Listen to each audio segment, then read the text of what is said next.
All right, we are live with the Essential Libertarians. Today I have the amazing Insanity is Free, or it might be expensive, Jeremiah Harding from Agorist Nexus. Make sure to go donate to his Patreon or Subscribe Star if you like what he has to say about different Agorist topics. He's been doing a lot of good work on the Russia-Ukraine stuff and about Biden lying about student loans. Also, we have a returning guest from his show and new guest to this show, Nev, who is an anarchist initially from the UK. And I'm really excited to have, we're going to talk about, I guess we can start with, you're talking about Ron Paul and voting. Now, yes. I'll say this. Ron Paul did engage in politics at the highest level. He was in the federal government. He voted no correctly on everything. And even though he's not in politics anymore, I'm sure he's involved with some level on what Rand's doing. And I know for a fact he's involved with the Mises caucus. Now, he's not directly running because he's like 80 years old, but he still gives help. He still gives advice. He still wants the Mises caucus to work. And I think he does want I would say, like, if you wanted to go full anarchist, he'd support that.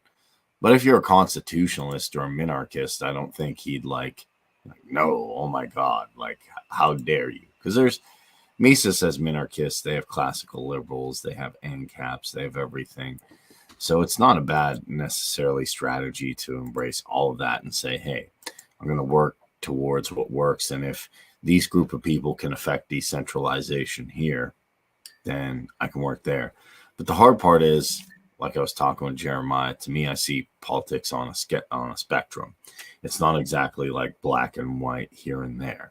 Like, minarchism wants a little bit less government. Classical liberalism wants a little bit less government. Paleos might want a little bit more. ANCAPs want nothing. Complete free market. But if you can get close to free market, like if you can get to a minarchist state, well, then it becomes a lot easier to get to free market. I would say like working out. It doesn't. To me, it does. That'd be the thing. To me, it's kind of like Jeremiah comes in and he brings like someone who's like really, really out of shape. He's like, let's do CrossFit. I'm like, I don't think I see this person doing CrossFit, but I take 4 or 5 months to get that person in shape. Then I'm like, let's see how you do CrossFit. When you get to a minarchist state, it's like, all right, we're real close. How do you think we can privatize national defense and courts? And once we can get that, we're good. Except that the communists don't want it privatized, and you're all about unity, right? But I am against communism. I'm pro-anarcho-capitalist. I'm pro-primitivist, like I had John Zerzan on. I'm definitely. So you would hate Bakunin then? I don't hate Bakunin. I support anarcho-collectivism. He was an anarcho-communist. He was the anarchist. He was an anarchist alternative to Marx. His whole thing was that he was willing to work with the communists because he was a communist in the first Workers' International. Collectivist. It says Bakunin's an anarcho-collectivist, and there's a difference to me. And a communist wants a centralized state. An anarcho-collectivist says let's work collectively. Except anarcho-communists exist. Bakunin, Kropotkin, both are good examples of ANCOM. So is Emma Goldman, who was like very famous for saying like, there's no communism in Russia. And she was right too. Yeah, no, she was right. But you know what I'm going to say now? I'm not anti-Bakunin. I'm not anti-Kropotkin, but I did some reading on the Audible Anarchist, which I'm planning to email soon, along with some egoists and legalists. And I think Rudolf Rocker actually has the best idea when it comes to anarcho-collectivism, which is syndicalism in direct democracy and horizontal democracy in specific worker situations. That's who I would say is. Hey, depending on the position, gang rape is horizontal democracy. It's not, but it's not. It's voluntary. Me too. So here's how it would work. You would have a full ANCAP society. Then you say, I want to work for whatever company XYZ.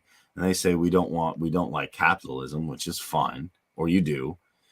Then they say, here's how we organize. We organize in syndicates or federations, and they work as each worker owns this piece of the company. and we give horizontal, and you can see actually some of that in crypto, where you have horizontal direct democracy, and it can also be up and down. Where I disagree with, who cares? Are all interactions voluntary? Because if all interactions aren't yeah, they voluntary, are. then sorry, it's not a It's just system how, that's even worth pushing. to me, I'm interested to see how different organizations can work synergistically. That's why I talked to like John Zerzan, because he's anti-free market. I'm pro-free market, but we can agree that technology and AI has gone too far. We can also agree that like maybe a banned society outside of ANCAP stand could work, but how do we interact? And Jeremiah, actually, that was like the one time where I think you agreed with 95% of what he was saying. Well, see, the thing is that I'm much more likely to agree with somebody who's accelerationist and who wants the thing gone, and who wants to like just jump to that point. I'm more likely to agree with that person than the person who wants to like soften it up over time. Because let me tell you, the smallest governments always turn into the biggest governments. This one started out relatively small, except for the slaves who were like treated as, because they were like, not even second class, but like, maybe 20th class citizens. They were completely universally dominated, and that's the reason this country got such an easy start, because they had forced labor. So they were all about freedom except for those people. But basically, and of course landowners were the only ones who could vote, like white male landowners basically. So basically, like, everybody else was a second class citizen, and the roots of this country are making sure that the wealthy elite, the oligarchs, were secure before anybody else. And they weren't independent. They were still dependent on French like money and Dutch money, and they were paying those back, which is why the Whiskey Rebellion happened. But basically, that was all my qualifications, because like I do have to say all that before I say this in order to make my left libertarian friends happy. Ultimately, the truth is that that society, which started out with a relatively small government, built this mythos up while they were spreading their small government across the land of manifest destiny, American exceptionalism and the American dream and all this garbage. And basically, that let them have this mystique of freedom, justice, the American way, blah, blah, blah, blah, blah, blah, while they do everything but freedom or justice. And people still, to this day, will talk about how America is a free and just place, because the mythos was baked into their childhood. It was groomed into their childhood. Like, they were groomed as children to like recite the Pledge of Allegiance and to say that this is a free country as long as you play ball.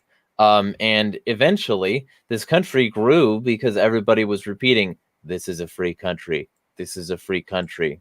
This is a free country. Yeah, it's very robotic. Here's what I'll say, though. Yeah, but you've got to remember that what most people repeating, repeating that mantra, are repeating that mantra in the back of their mind. They're not thinking. They're not thinking this isn't true. They're thinking, well, it's true in the context of the rest of the world. Okay. They're not thinking from a moral or ethical point but that just they're not means thinking that of it from a moral and ethical argument. They're thinking it from the for me argument. I'm in a country that's freer than all of the other countries in the rest of the world. Because they're thinking, stupid and they haven't looked into it. Yeah, but I mean, there are plenty of countries freer than the U.S. Yeah, I would say that it depends on what. It depends on what. The Second Amendment has staved off a lot of tyranny. Here's my problem. They gave Congress the ability to levy taxes. If you give the people the ability to levy taxes, eventually you take the free market aspect of competition out. You take the free market aspect of incentive out. So now Congress can take taxes whether or not they do a good job. If Thomas Jefferson had said taxes have to be voluntary if Congress does a good job, that might have been a little bit better. That wouldn't be good. But Thomas Jefferson owned slaves, so this was on brand. He did. Thomas Jefferson was highly contradictory. He said he owned slaves, but he said he liked the American natives because they were anarchists, but thought they had to have a government. Now, I don't hate the founding fathers, but I do think they had their contradictions. I don't necessarily. Thomas Paine was the only good founding father. No, Samuel Adams was good. I think Thomas Jefferson had some good ideas. Thomas Jefferson owned slaves. Yes, he did. But that's not the defining characteristic of Thomas Jefferson. So all of his works and all the works, the Anti-Federalists were good. I think the Anti-Federalists were better. Am I wrong? Thomas Paine was the only good founding father.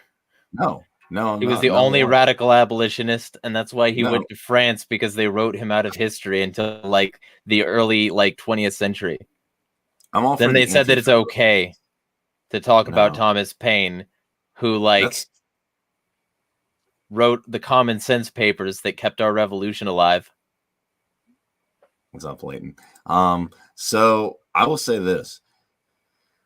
Yes, a lot of them had contradictory ideas. I'm sure if you go through anybody's stuff, including Murray Rothbard, Murray Rothbard didn't own slaves. He was millions of times better than Thomas Jefferson. I'm saying people all have contradictory nature. I have contradictory nature. People I like. Do you own slaves? I mean, you do support pirates, so. I don't support pirates. I don't actually understand.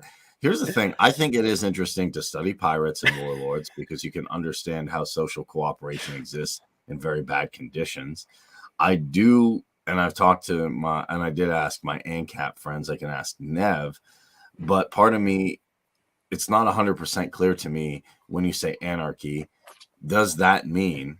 Because I asked some of my friends, and they might be watching now. If you have Bugs Moran, I'll just give this example. If you have Bugs Moran, the Jewish mafia, and let's say Al Capone competing over a block in Chicago, and there's no federal government, or the federal government can't oversee it. They're competing governments. Is that anarchist? And I would say they're competing governments. But they're creating an equilibrium in their power structure, and they're. You sound like Klaus Schwab. They're also not legitimate. They're not. No. They're not anarchists because they don't want to. Neither group is following the NAP. Neither group is following the NAP. If one group, I mean, okay, there is an extreme view, okay, of there is an extreme view of universally preferable behavior. You know, the whole UPB. And that is the extreme example. You're presenting the extreme example. What if all of the people in that building, the two people competing over control of that building, are happy for violence on each other? Then they're engaging voluntarily in violence with each other. But I don't think they're happy coming up with it. It's a really, really extreme example.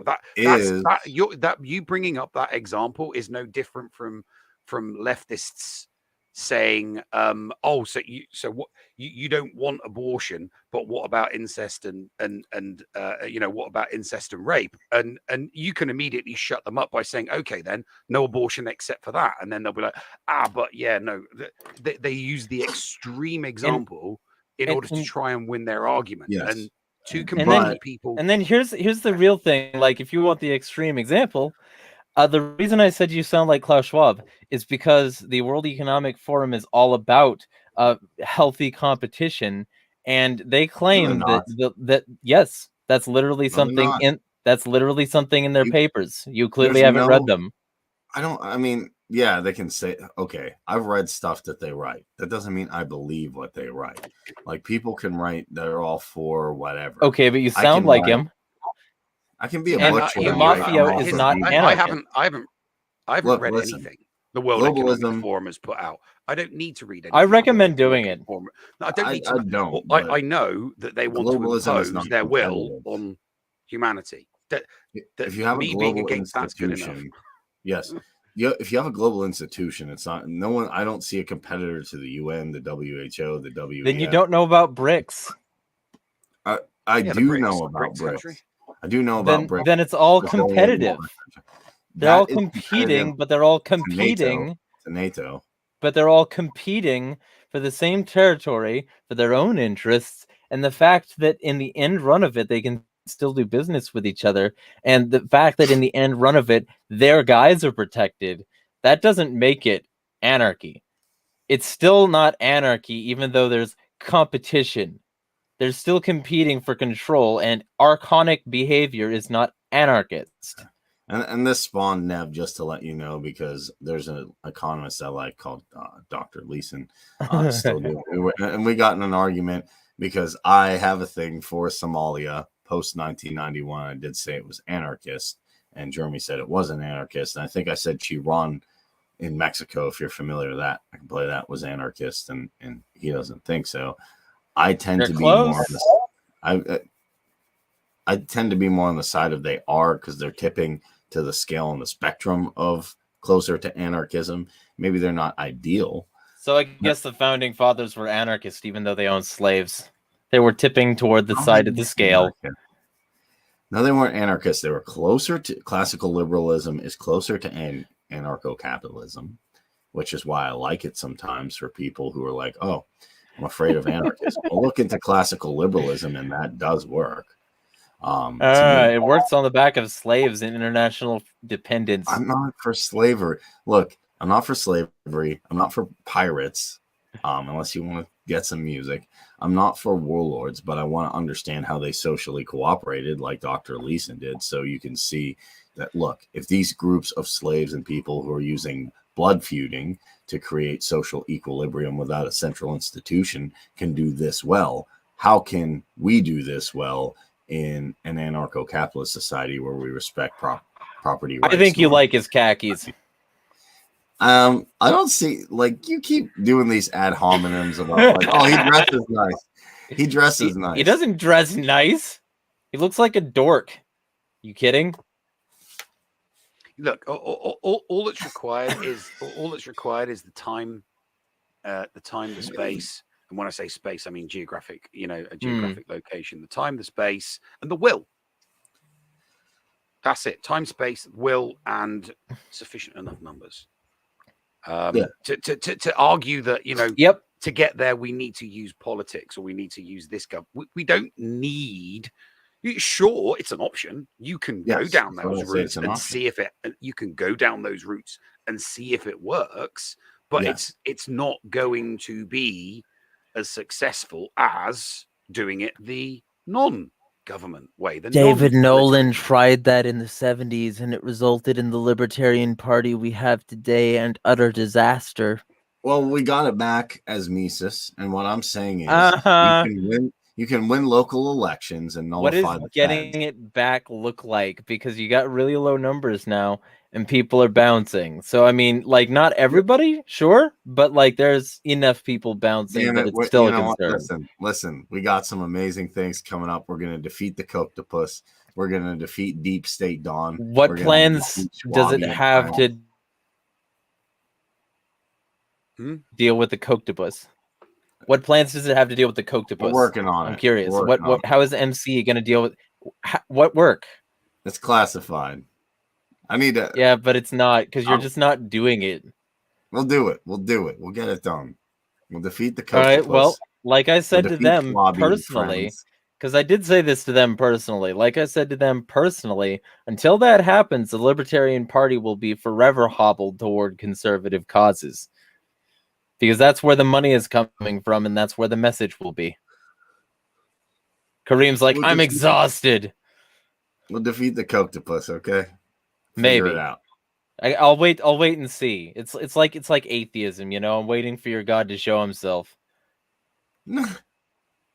Well, according to Mark Passio or whoever you were saying, you can't be an atheist and be an anarchist. Yeah, but he's this is wrong. The hard part I have with anarchism. A lot of people are saying here's what constitutes 100% an anarchist, and I don't know. To me, it's a spectrum.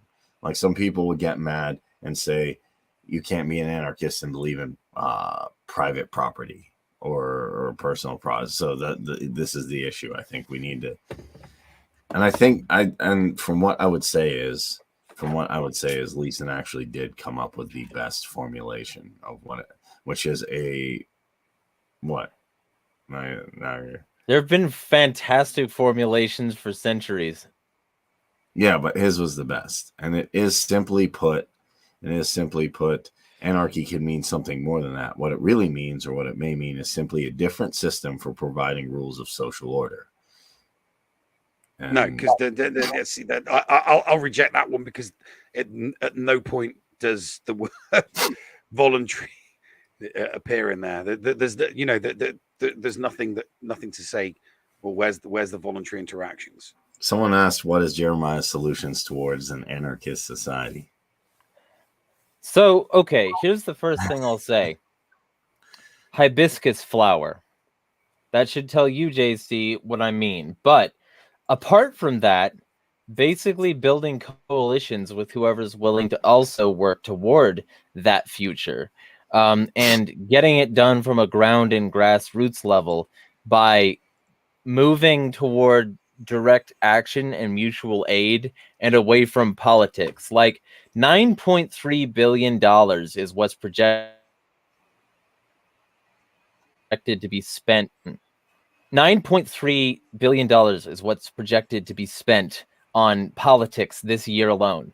$9.3 billion could solve half the homelessness problem in America, according to the Department of Housing and Urban Development.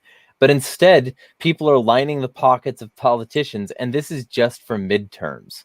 If that money went directly toward those homeless people, who the fuck knows how many of them could be off the streets, providing value to the economy, getting off drugs because their circumstances improved, so not going into the prison system. Who the fuck knows? We don't, because instead people are throwing fucking dick-ass piles of money at the government. And it's bullshit. It's garbage. So that, not getting student loans, because 92% of those are to the Department of Education. So you're literally just paying for more for more government education, and for a shiny piece of paper that signifies that you spent a significant amount of money funding government education. So don't fund that either. Unschool and homeschool your kids. Responsibly fuck so that you can have kids that you're ready for and can parent properly, and don't let devices parent them, because that's going to let the government and corporations like Media Machine have control over their thinking. Form voluntary militias in your own circles, grow food instead of a lawn, and like trade with neighbors so that you guys don't have to go to Walmart so much. Or get Amazon 2-day shipping, or Postmates. Oh shit. Or get Amazon 2-day shipping, or Postmates, or whatever. Start building your own information posting networks and trusting your neighbors, because the problem with government is not that they, are old people in a fucking ornate building with lots of fast keys everywhere. That's like a problem, but it's not the problem. The problem is that they have organization and we fucking don't. And so instead of contributing to their organization and their money, use the money to build your own organizations. I hope that makes sense, JC. Did I answer your question? You can let me know in chat. I'm watching you. Oh, geez, that too.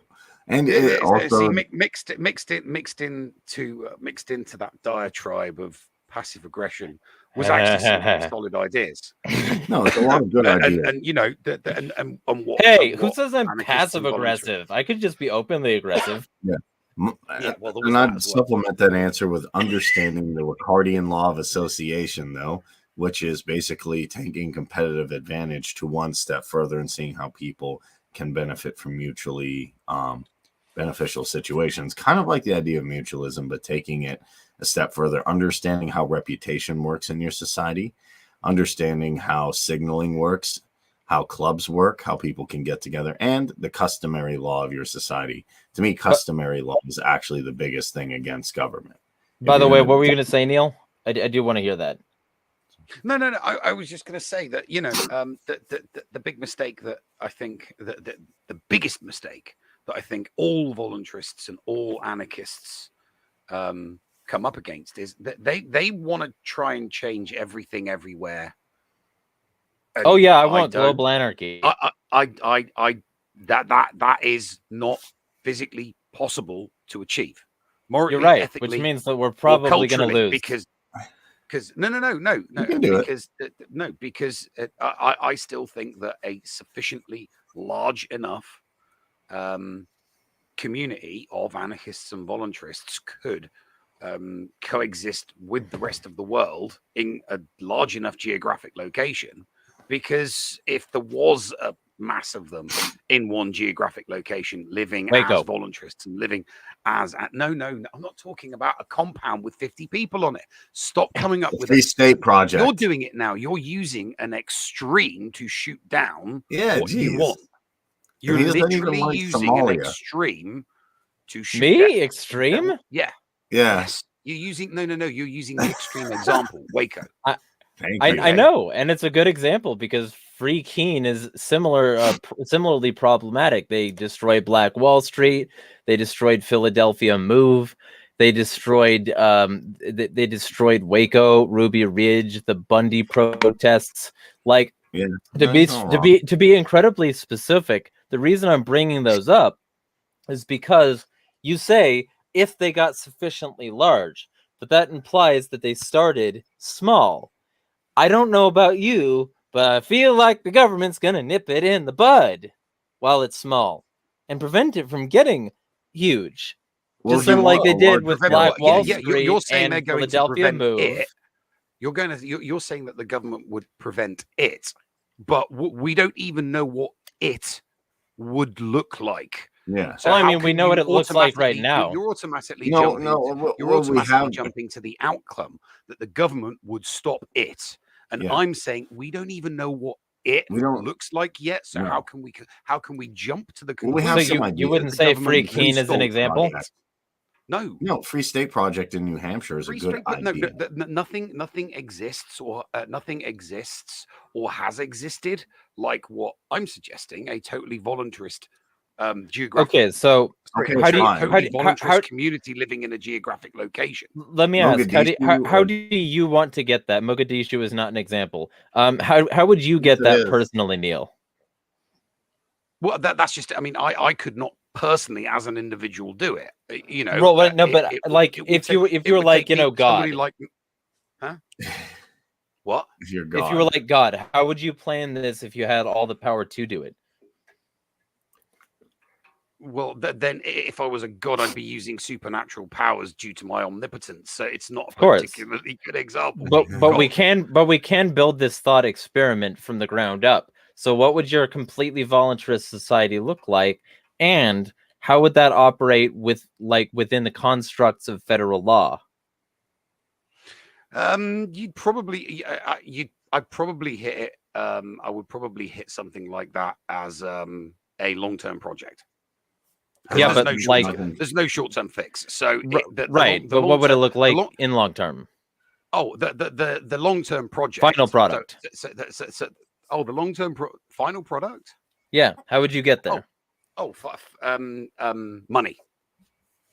So you would pay off the government? No, not pay off the government. No, you would just need a sufficiently large enough sugar daddy in order to finance the collation, whatever word you want to use, of a community in a geographic location that would then just start from day one. Yeah, like Crass funded a lot from their gigs, funded a lot of like anarchists. But if like me personally, if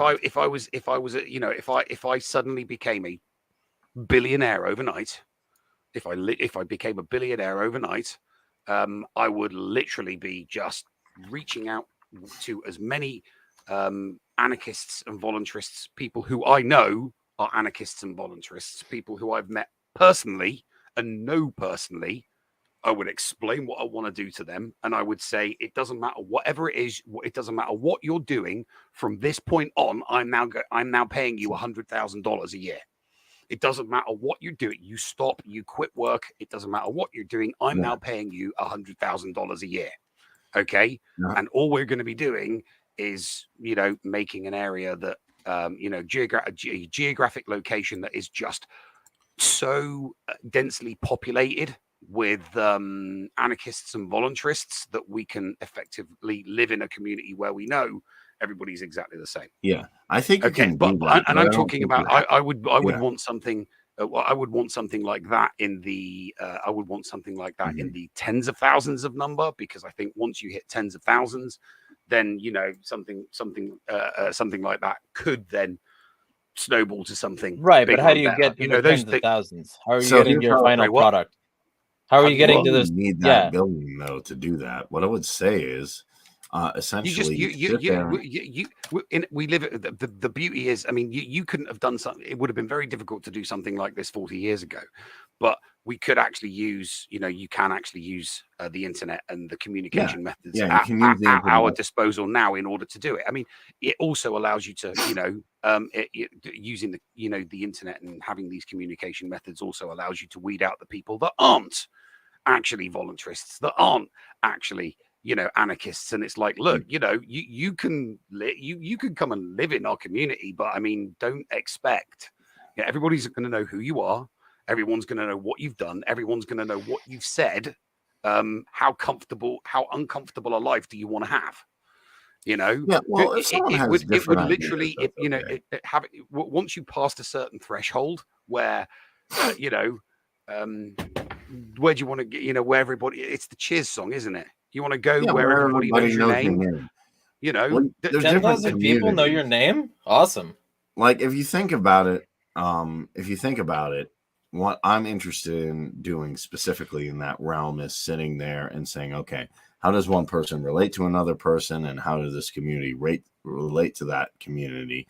So you can even do it without a lot of the even spending. Yes, it would help to have more online resources as well, more education, but it does also come down to saying, like, how do these people socially cooperate without using violence against each other?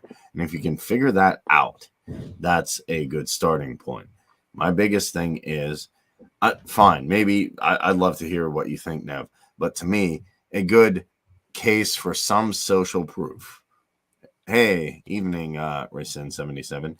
A good case for some social proof is to see, even if Jeremiah disagrees with me, how people who are not anarchists but warlords in Mogadishu specifically, since that was the first big one, interacted using the customary law Zir. And I say, okay, then they're not perfect anarchists, but that gives me an idea of how they would socially cooperate without a central institution. Then I can sit there and say, okay, how would These people decentral institutions. how would people cooperate in common law? How does common law relate to a community that uses Sharia law? How does that relate to a community that wants to have a constitutional framework versus somebody who wants to, as I said before, maybe live in a primitivist society? And then coming up with those specific methods of reputation, of cooperation that work, and then understanding how that flows through. I mean, I've got an easy response. Okay. Don't care. Okay. I care about a voluntarist society, an anarchist community, a voluntarist community, right? If somebody else wants to do their thing, all of those different types of groups and different types of ideologies that you just met, if they want that, they can. They are happy. I'm happy for them to do that themselves. I just don't want them standing in front of me going, "Hey, you know this way that I think you should do it now." Yeah. Like, no, I made the which is what warlords my and pirates so good, do. and I'm going to force. Yes, that's what warlords and pirates do, and that's wrong. But for me, my thing would be like, hey, I'm making a joke, like, hey, I'd call like John's or Zan, but I'd go see John, like, how's your band tribe doing? Your band tribe's doing this, this, and this. Do you need anything? Do you need any wood? Do you need any stuff like that? And they say, we do need wood. And maybe I help them with some industrial stuff from a cap stand, and then they can help me, I don't know, reconnect with my ancestors. And that seems to be some way that I see this working. Also, I see it working the same way with syndicalists and other things. I am interested in seeing how different people of, I guess, different people who are decentralized want to interact. And through those interactions, how can we make things work? That's why I talked to you. That's why I talked to Jeremiah. That's why I started kind of branching out after I got the idea of anarcho-coalitionist. I'm like, let me go a little bit further than just talking to my ANCAP friends or these far-right people, because it's not, gonna give me the results that I want. Now I'm curious. I'm not. But Go. why are you so interested? Sorry, I didn't mean to interrupt. Why are you so interested, Kareem, in having all of these different ones working together? Essentially, it sounds like what you're doing is creating more work for yourself than anything else. Now, maybe don't get me wrong. I don't think I don't see anything wrong with bringing a bunch of those ideologies and those things together. But you still need a baseline, and I haven't heard you say, well, the NAP and all interaction should be voluntary I would say is the baseline, and you can do anything you want after that. You can come up with any type of management system or social system you want, yes. as long as the baseline is the non-aggression principle and all interactions are voluntary. Then people can do what the hell they want. I would agree with that. I would agree with the NAP as a baseline. I would also agree with customary law as a baseline. This is kind of the law of where this, like we use common law here, we use Breton law, whatever it is. To me, that's an encompassing system of rules that pushes away centralization. That's the baseline. Why I'm interested in how different ones interact. Well, I met Mr. Harding over here. Insanity is free, or sometimes it's expensive. And then I started saying, like, well, why haven't I read Bakunin? Why am I just reading Roth? Why am I so like Rothbard's the ecosystem of everything, or Leeson, or everything, even though I like them? And I started looking at like anarchism in the state. I started looking at what do anarcho-primitivists actually believe? Sat down and listened to the lecture, and I said, I'm going to go through this. What do egoists believe? And I looked at Max Steiner. I don't agree with that. But then I started looking at the different ideas. Steiner or Sterner? The dude who with the picture, because I'm seeing a lot of these egoists on Twitter, and I want to talk to them and see kind of what they think. And to me, I guess I'm just interested in different ideas as well, even if the ideas are bad. I don't think any idea should completely be off the table just to read about it, so I can say I reject this or not. And as far as I'm concerned, I think it is interesting, maybe just as a thought experiment, and then later as something that we can do to see how these groups would interact. And my justification is this: if you get rid of the World Economic Forum and the globalists and BRICS, and you get rid of Deep State Dawn and Friends and Darth Brandon, you get rid of the federal government, state government, and even local governments, there would be people who say, okay, we want to live in a capitalist, voluntarist society. Some people would say, no, we don't want that. I don't like capitalism. What do you do with those people? You're not going to kill them because we believe in the NAP. So how can we interact with people who don't believe in capitalism? And here's the thing. Society. That's my for me, Neil, to answer your question, because like I think I'm pretty much the first like person he spoke to about like coalitions in general. And the reason I want the coalitions, and I've been pushing for coalitions for 6+ years now. The reason I want that is because we need all hands on deck. And the reason we need all hands on deck is because there are things like Waco. There are things like Ruby Ridge and fucking like destruction of Black Wall Street and the Philadelphia move bombing, and all like 1,000 people are shot and killed by American police a year. And that's just shot, like not Eric Garnered or George Floyded to death. Which, by the way, Kanye, George Floyd did get killed by a cop, and fuck you. But like ultimately, the reason I'm on board with like coalitions is because the ultimate test of somebody's willingness to not aggress and to follow the non-aggression principle, not just say they like it, is whether or not they're willing to aggress against people living in a way that they want to, but that person does not. If they will exert authority over that person, or side with the people who would exert authority over that person over people who wouldn't exert authority, then they have revealed their statism. That's a key point there. And then second, because the people who would violate these people's like freedom exert authority onto them. They have the reins here. They've got a territorial and cultural monopoly that lasts millennia back, and it's an evil fucking blood-sucking cabal of like conspiracies and like nightmare terror fucking all the time. And so these people have been the baseline.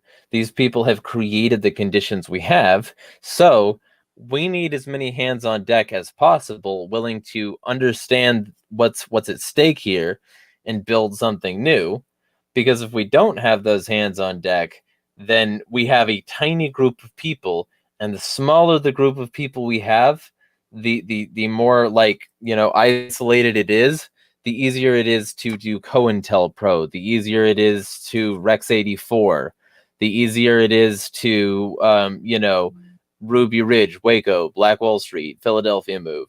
The easier it is to all of those things. And so I need all the people who are on board with this future to, to understand that we can all work together, at least until we get there,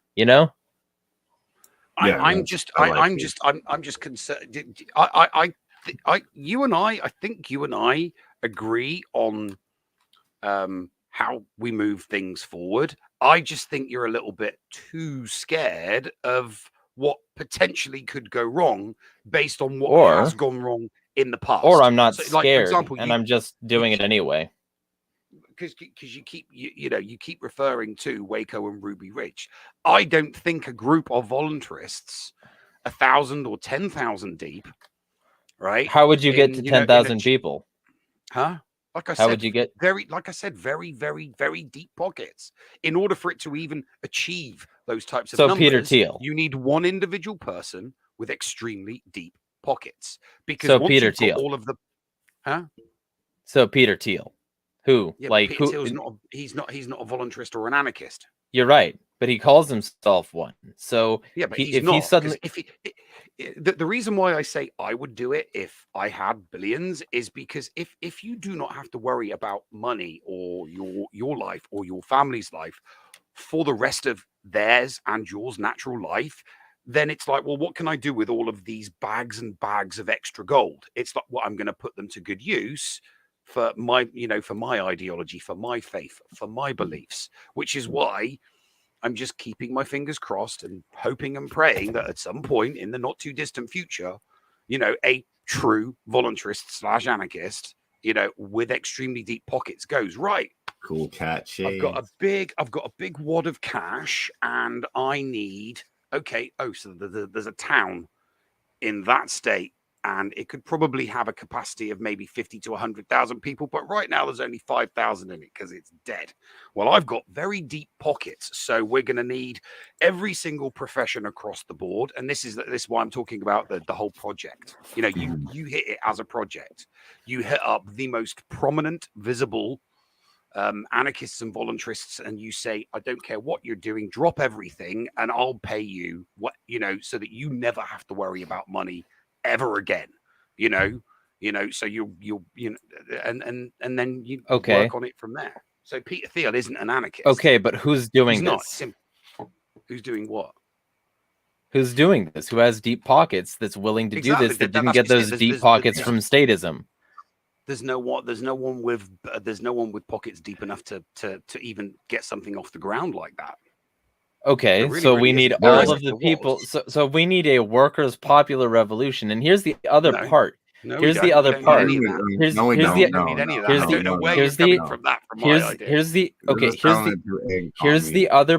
Here's the other part is that if we don't have a culture that respects these mentalities, if we don't have a culture that respects this kind of thing, it's not going to start.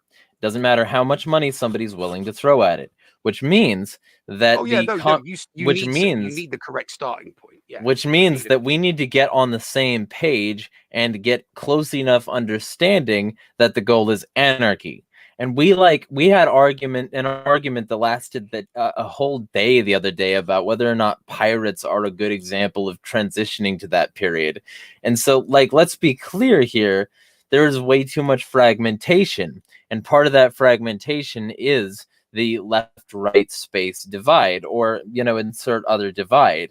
And my idea is that until we're willing to get on culturally similar pages, this will not work, because A, we don't have somebody with magic pockets who can just pull out billions in order to support this sort of thing, and B, we need these people who are currently creating the current system to step away. That's what we need to do, and we need that to happen. And we current system, there are anarchists. State capitalism. Yeah, of course there are.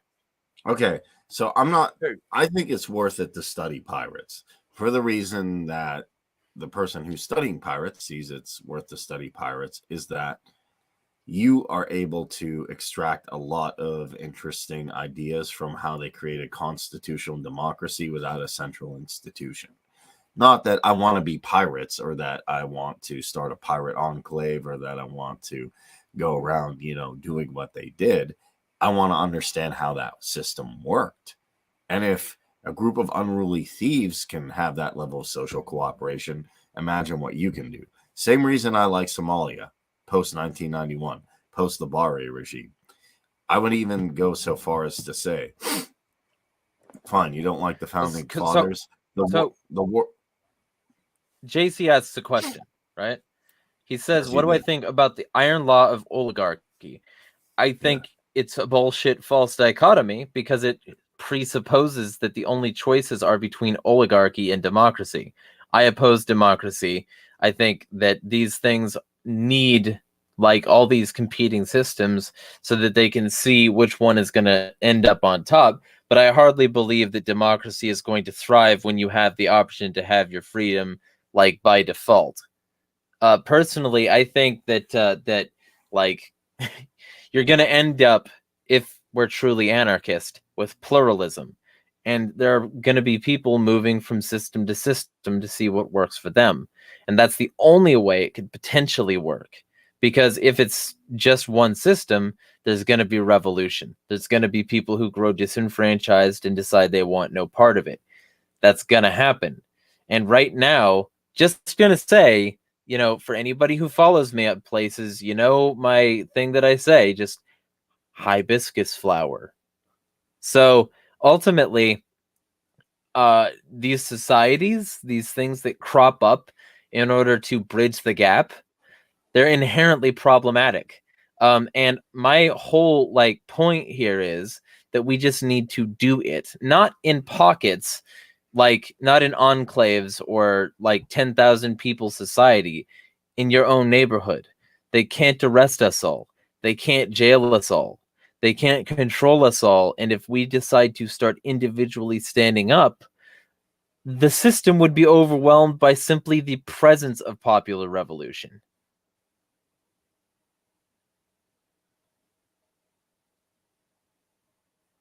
And I'm not wrong. No. Because we have billions of people across the world and millions of people in this country. So, like, they can't arrest us all. And eventually, if people's families, if people's friends, if people who had good reputations were getting arrested, we're having clashes with the cops for doing simple fucking shit like growing eggplants against their hoa's wishes, then there'd be a significant amount of people who would recognize that this system is bullshit on its face, and they would practically understand it from their own perspective. My internet chose then to go down. And they would practically understand it from their own perspective, because they would be living the corruption. They would be seeing it in person. There's so many people who, like, love the cops, but then they have one negative run-in with the cops, and suddenly they're like, hey, this fucking shit sucks. It's like the January 6th rioters suddenly being like, fuck the police. Yeah, you were just like back the blue a week ago. That's what we need. We need people to put their skin in the game, to realize that the game is a meat grinder, and to smash the grinder. You're muted, It is a Kareem. meat grinder. And yes, pirates did operate under might makes right. I'm not saying pirates are our typical example. What I am saying is how they formulated their constitution is what I'm interested in, not the fact that they use coercive means. Direct They quote did. from Lysander Spooner. You mean constitution? Yes. But they did it. But here's the thing with Lysander Spooner. He made a good point. You're putting people under a system that the founding fathers came up, and the founding fathers are all dead. Not that we hate the founding fathers. I don't. I do. But I get it. You do. Except Thomas Paine. I like the anti-federalists. Whatever. And some of the federalists had some good ideas, like George Washington.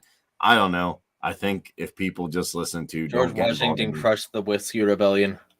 He did. But if people listened to his advice about entangling alliances, we wouldn't all be in a nuclear situation right now. And he wouldn't have gotten into an entangling alliance with that colony with 13,000 people backing him. Again, founding fathers were kind of contradictory. They weren't perfect for their time. I'm not like trying to put this perfect for Founding fathers sucked asshole.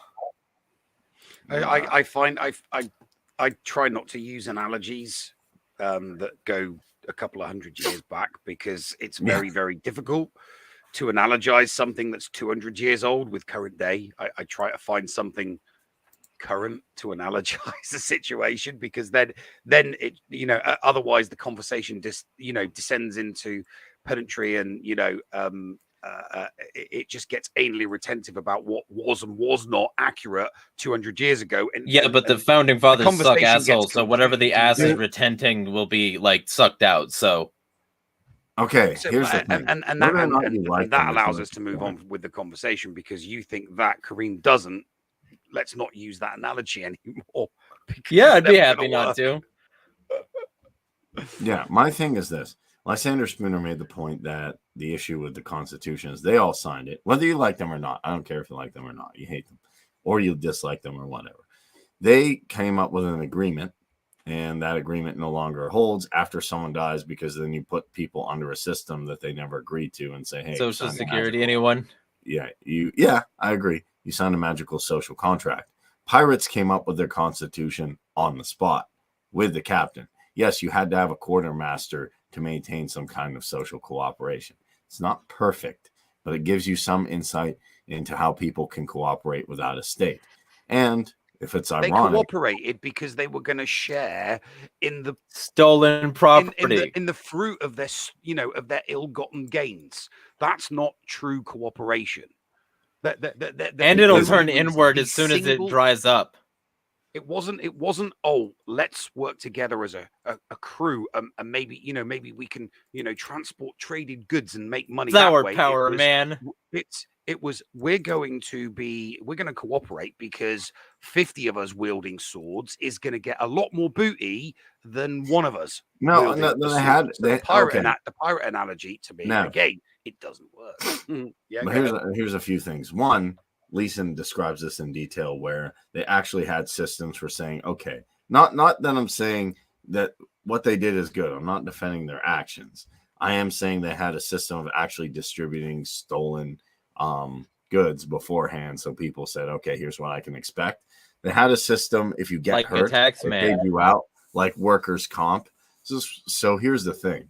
Even out of a criminal group who are not good people, a lot of these good things developed, and you can use that as a use case, just like Somalia, and import that. It's not a good thing. It's all it is an unintended. It's an unintended consequence. That's it. That's all it was an unintended consequence. Those people, the cooperation they showed was an unintended consequence of a group of people agreeing to do really horrible, evil things on other people. I'll actually use what JC said here, because he put it better than me. The point is, they weren't perfect. No human system is perfect, even if it is criminal. But they offer interesting case studies for how humans can cooperate under unusual conditions. But those could be usual conditions. There is a perfect human system. All interactions are voluntary. Yes. That's the perfect system. There is a perfect system where all interactions are voluntary. Yes, but humans are not perfect. So yes, you can have a perfect system. But humans are not perfect. That is correct. Yeah. So my thing is to say this instead of saying, well, yeah, in my version, everybody has voluntary interactions and everybody consents to what they do, and everybody follows the principles laid out of economics by Hoppe and Murray Rothbard, and then it increases prosperity. That would be ideal. I don't, obviously, there's going to be contention with that, but I want to see how that builds up. And to me, even if there's people who are doing something that I don't particularly like, but they're kind of unruly people, I say, hey, look, here's a bad example from where I can start with, and I can kind of take this. What's one skill your neighbor has that you admire? Gardening. Okay, so you two have had conversations about gardening, right? Yeah. When I was knocking doors, I talked to him a little bit about it. No, but like regular conversations. No. Okay, what about anything else? Not really. Why? See, here's the thing. Here's the thing. You want an example of how liberty could work, but you won't even talk to your own community. I helped my neighbor set up security cameras not too long ago because I want that for the community. I want the community to be safer, and there were some incidents recently, and we had a nice conversation about politics, and we're closer to on board than we were before. Why haven't you done the same thing? I've talked to them a lot, and I still have good relationships with a lot of my about neighbors. Anarchy. Not necessarily about anarchy. Why not? They did sign because I got them to sign my petition to try and run for a state house, and I did talk to people about what libertarianism was when I was knocking doors. But why haven't you talked to them about anarchy? You can't talk to people about anarchy if you're engaging in a political. Yes, you just wouldn't. It would be. McAfee did it. Yeah, but it would be irrelevant. It's a pointless thing. It's like, oh, I'm here. I need your signature for this so that I can run for political office. Oh, yes, and then once you get to political office, I've done that. I've been where you are, Kareem. I've run for office when I was in the UK during the early noughties. I ran for a local office. Were you a Tory or Labour? No one. I ran as a libertarian. This was back before I went full. This was 2011. Before I went full, I didn't go full anarchist until the end of 2000, until December 2012. I was still libertarian in 2011. So it wasn't Tory or Labour. But I had to take a form. I had to get 17 signatures on it from friends, family, or neighbours in order for my candidacy to be seen as legitimate, so that it could be pushed through the political process, and then I would knock on people's doors and ask for that. So, and to take the long-winded to come back to the point, Jeremy, you can't do all of that and then immediately jump into a conversation about anarchy because it completely negates the. No, you don't immediately. But that wasn't my point. My point was, why hasn't he done it at any other point? Why hasn't he done it yesterday? Because he's not an anarchist. He is an anarchist, according to him. I am an anarchist. You said you were an ANCAP. I thought you were an ANCAP. I just from your rhetoric, I take you as an ANCAP. I don't take you as an anarchist. I'm an because ANCAP. you've talked about systems that could be ideas or systems that could be implemented that would not adhere to the NAP. Minarchists, any form of minarchism, any governmental form of minarchism or societal form of minarchism would still at a very even at a small amount require individuals to breach other human beings. It would. Here's what I'm arguing. Well, first of all, let me address two things because JC had some good things. One, that pirates weren't voluntarists who respected the property of people outside their group. Leeson studied how pirates agreed to cooperate in their in-group, which I agree, and said pirates are more like biker gangs, which fine. But Leeson never argued that pirates were voluntarists. That's not the point of his research. He studied how they worked in group to cooperate and how they formulated their own constitutions while they were all still alive. What I would say, but he said it was hard. He said it was easy case anarchy. He's full of shit. Easy case anarchy. To it's me, not easy case anarchy because it's not anarchy. I know, Nev, and people are going to think I'm nuts. If I say I don't want to eat at the Mexican restaurant, which I like them, but if I say I don't want to eat at the Mexican or Chinese restaurant, and I say because here's the reason, I'm boycotting them on a basic level, and that is easy case anarchy. So choosing not That's to eat not someone anarchy. is anarchy to me. It is easy case. It's not It's not. hardest case. Hardest It's not. case is It's having not anarchy. it's easy case. It's Anarchy. not anarchy. To me, can- that's See, you're using his scaling system, which didn't make sense. it makes sense to me. Which is just easy case. He broke it down into 3 cases, which easy case is how do people cooperate inside the state's shadow where there is a central institution. Then hard case is how do people cooperate outside there's no state shadow, how do people cooperate? And then the hardest case is how do people cooperate outside the state's shadow and create more wealth than the state ultimately? As far as It was I'm never concerned, about creating wealth, though. You don't need to create more wealth, and that's one of the points of bullshit. It's not about creation of wealth, it's about creation of freedom. Yes, both of those things lead to one another, but That's the reason. That's the reason we should also understand the left, because they have plenty of points about like anarchist conditions, which don't require any wealth at all. I agree with you there. To address Nev's point, my thing is this: I look at things very scientifically.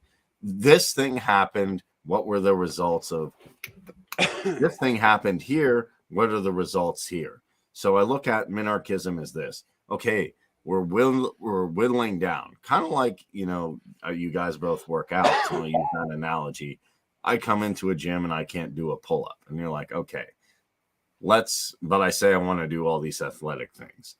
You can think of that like the state we have now. And I do a bunch of working out and then I get very close to that.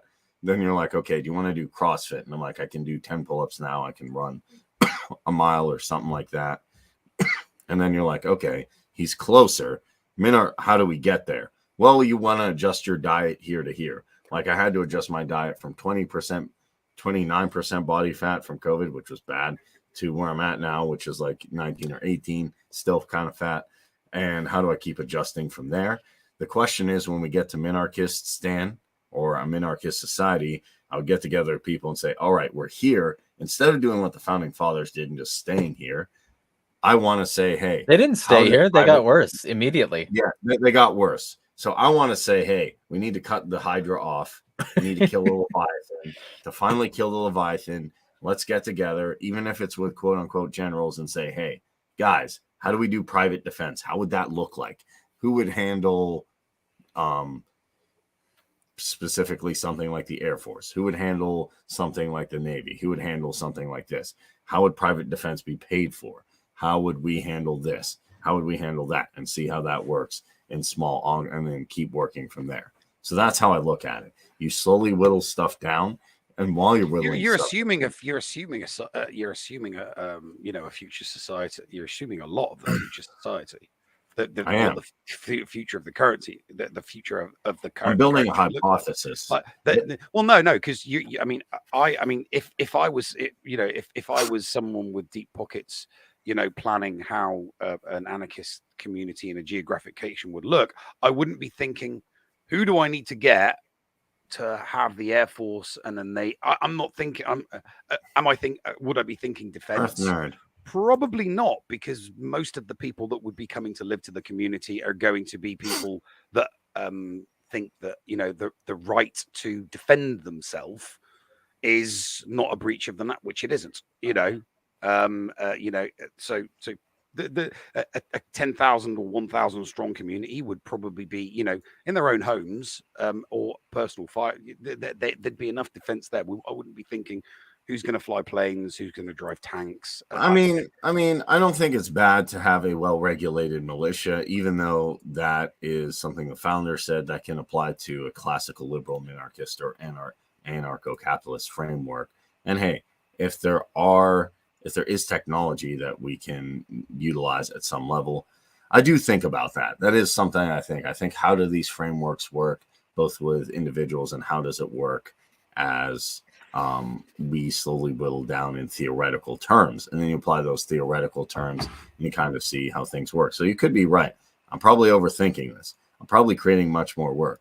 The fact is that the incentive exists that I like the work. So That to me is where I'm coming from. Yeah, you got to think a little bit. You got to think a little bit more small. A little bit smaller. Village sized, town sized. Don't think city, state, or country sized. Okay. Think. I think in both. I think in You both. just got. What is a village or a I'm town, and does it qualify as like Philadelphia Move or Black Wall Street or Ruby Ridge or Waco or the Free Keene Project? When I say town or village, I'm merely talking about a geographic location on the earth of a specific, of a nondescript size. Yes. So that's and one thing. I'm not talking about anything abstract. I'm talking about, what is so a town, is a geographic location, X Correct. amount of square Correct. with X amount of structures in it. And what I do is I build the as an anarchist voluntary community could take it over with enough money. That's the concrete example. I think in terms of initial abstracting, like a blueprint. How does the blueprint look like? If I'm building a house, or if I'm building a blockchain, or if I'm doing interactions on a specific platform, I want to create a blueprint. If you're ignoring your neighbor. I'm not ignoring my neighbor. I knocked on their doors. Also, hey, JC had a good point. There's a demand for smaller government, which there is. Libertarian politicians in power would make the job of agorists easier. So I'm trying to make your job at AgNext easier. So be a nice guy. Except that there's a ballooning on the same series of consequences. Unless the Libertarian Party was unless the entire Libertarian Party and all of the candidates were actual anarchists and voluntarists, secret anarchists and voluntarists that are literally going to vote no on everything and think, let's shut down this government agency. Oh, what about the unintended consequences? Don't care about the unintended consequences. Mises are the real libertarians. And I get these Mises Caucus guys are closer to voluntarists than they are to libertarians. I 100% get that. But until they get rid of or convert, because they are a political institution, so until they either convert or get rid of everybody that does not think like them, they're not going to be able to move forward with their glorious plan of reducing the size of the government. Because we'll figure it out. I'll turn the Republicans who are reasonable into, look, I've sat there with MAGA people, and in 30 minutes, I'm exaggerating, 45, 50 minutes, I've got them to go from, well, I like the, deep state dawn to, okay, let's end the drug war. Okay, let's end the ATF. Okay, let's end this. Let's end the FBI. Let's end the CIA. Even before all this stuff happened, I said, look, how about we defund the Pentagon? They're like, Kareem, if you could figure out a way to defund the Pentagon and do it, I think you could do it. And I'm like, okay. So I actually feel like people talk, there's a bridge line to libertarianism. I actually feel I can even, if I get to State Hall, if I get to a federal level, I don't really want to. If I get to a city council meeting, I can convert those people into Rothbardians. They will be reading Anatomy of the State. I just need that audience to jump in front of them and say, hey, there's a better way of doing this. Here's how I'm doing it. And I can give a pitch of anarcho-capitalism really fast, which is just political structures all agree that power is necessary or that violence is necessary in one capacity or not. If we take the fact that you have only the right to defend your life, liberty, and property, then it should follow that all taxation has to be quote unquote voluntary. And if you're really looking at the moral, voluntary taxation is an oxymoron. I get that. That's called a voluntary contribution. It's a VC. Voluntary contributions. So if you really look at it logically and morally, the only way to go is to say, once you can come to the fact that society can be funded voluntarily, whether that's security, private defense, firefighting, any of that, then you are an anarcho-capitalist. Oh, and hey, if anyone who's new to hearing my asshole conspiracy negative bullshit decides that they like it, the Rescind and Eek are both supporting me monthly, and you can do that too. So yes. That's an example of voluntary contributions, but most people would rather throw their money at a politician, so that politician can keep building the government. I just feel like that's a waste of money, and it could go directly to building the better society now. We don't need to ask You know what? permission. Do both. I'd say do both. If you think there's a politician that can reduce government, help him out, and donate to Agorist Nexus, I give him $10 a month on Patreon. I'm happy to do so. Hello, Earth Nerd Anarchist. Saw you there. I wanted to say hi. Definitely, I want to have a stream where I talk to you because I want to understand. I think I saw like Anarchist, Egoist, and Green Anarchism. I'm interested in. So, hello, Earth Nerd, and what else we got? Political parties are not going away anytime soon, which I agree with. There's nothing wrong with putting your eggs in more than one basket, including supporting libertarian politicians. So support Dave Smith. I just ate like 5 eggs as part of my breakfast and post-workout lunch. I'm pretty sure I know how to use eggs.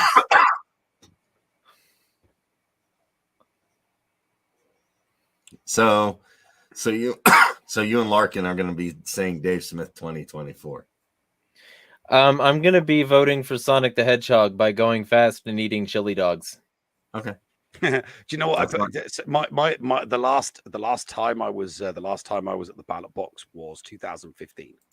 2015, because whether if you register, whether you vote or not, if you're registered, you vote. It's as simple as that. You know, you take your polling card with you, you go to a polling station, they give you a voting slip, you go behind the curtain, you mark it, you post it, you go. So I obviously I spoiled my ballot because I was because I'm an anarchist, I'm a voluntarist, so I spoiled my ballot because spoiled ballots get counted, right? So they don't go towards who wins, but they still get counted. Let me ask you this, though. So I wrote on mine the George Carlin quote that about the whole they want people just smart enough to run the machines. No. Yeah. So you were going to ask me a question about the English voting or something. I did say Larkin, because I like Larkin Rose. I think he's I like. But here's my question. Met him, but I have spoken to him. If you could get in front of a group of Tories, I think Laborers are kind of like the Democrats in America, and Tories are more like kind of conservative, but there's differences. I get that, but I'm generalizing here. But Tories and Laborers are the one I know. If you could get in front of Tories or Laborers for 20 minutes, do you think you could get them to at least look in the Murray Rothbard? No, absolutely not. No.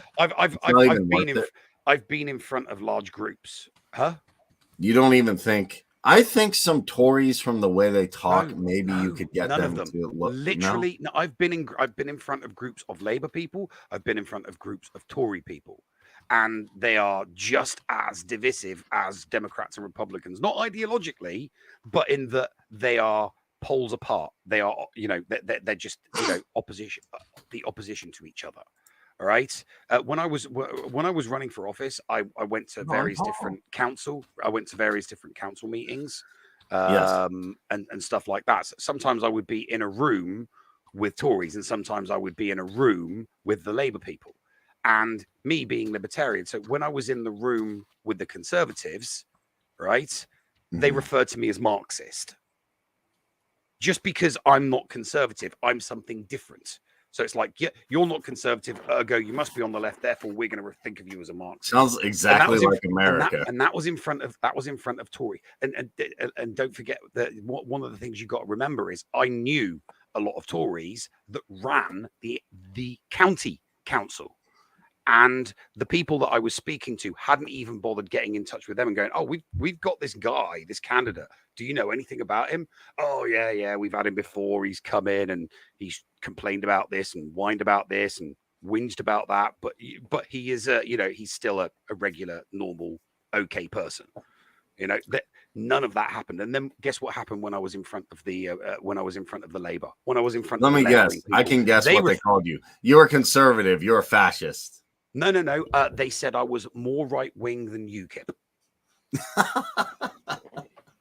That's what I get all the time. I get called, fascist. This. I get called this. I get called, left wing over here. Like so when you run,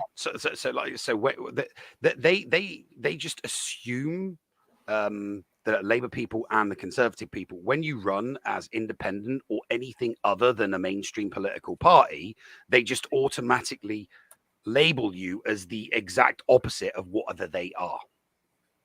That's what happens in the UK. Interesting. They do the same thing here. To me, I there's not have a really friend. big I have a close personal friend of mine who's actually a member of parliament. I'm sorry. Somebody that I've known for over a decade, a close personal friend of mine, is actually a member of parliament. So I've got told in Discord that I look like a scary caveman. So I thought I would let this person know that I also work out with a mace. I got it from Eek in chat there, and I regularly train with this today. And the housemate I'm physically training now is learning with it as well at this point. So it's helping two people. So your support does not go unused. But basically, you got this pet, like, heavy ball at the end of it, and it's like 10 pounds. And then you got this bar that's like a little bit more than that. And like the whole setup means that because of the laws of physics and fulcrum shit, the further it is away from the ball, like your hands, the more like the heavier it will seem. Even though it's 10 pounds at the end, you're going to get a lot more than 10 pounds of actual force. So if I look like a caveman, you should see me when I am swinging my Joe Rogan brand fucking Gotta Mace. Yeah.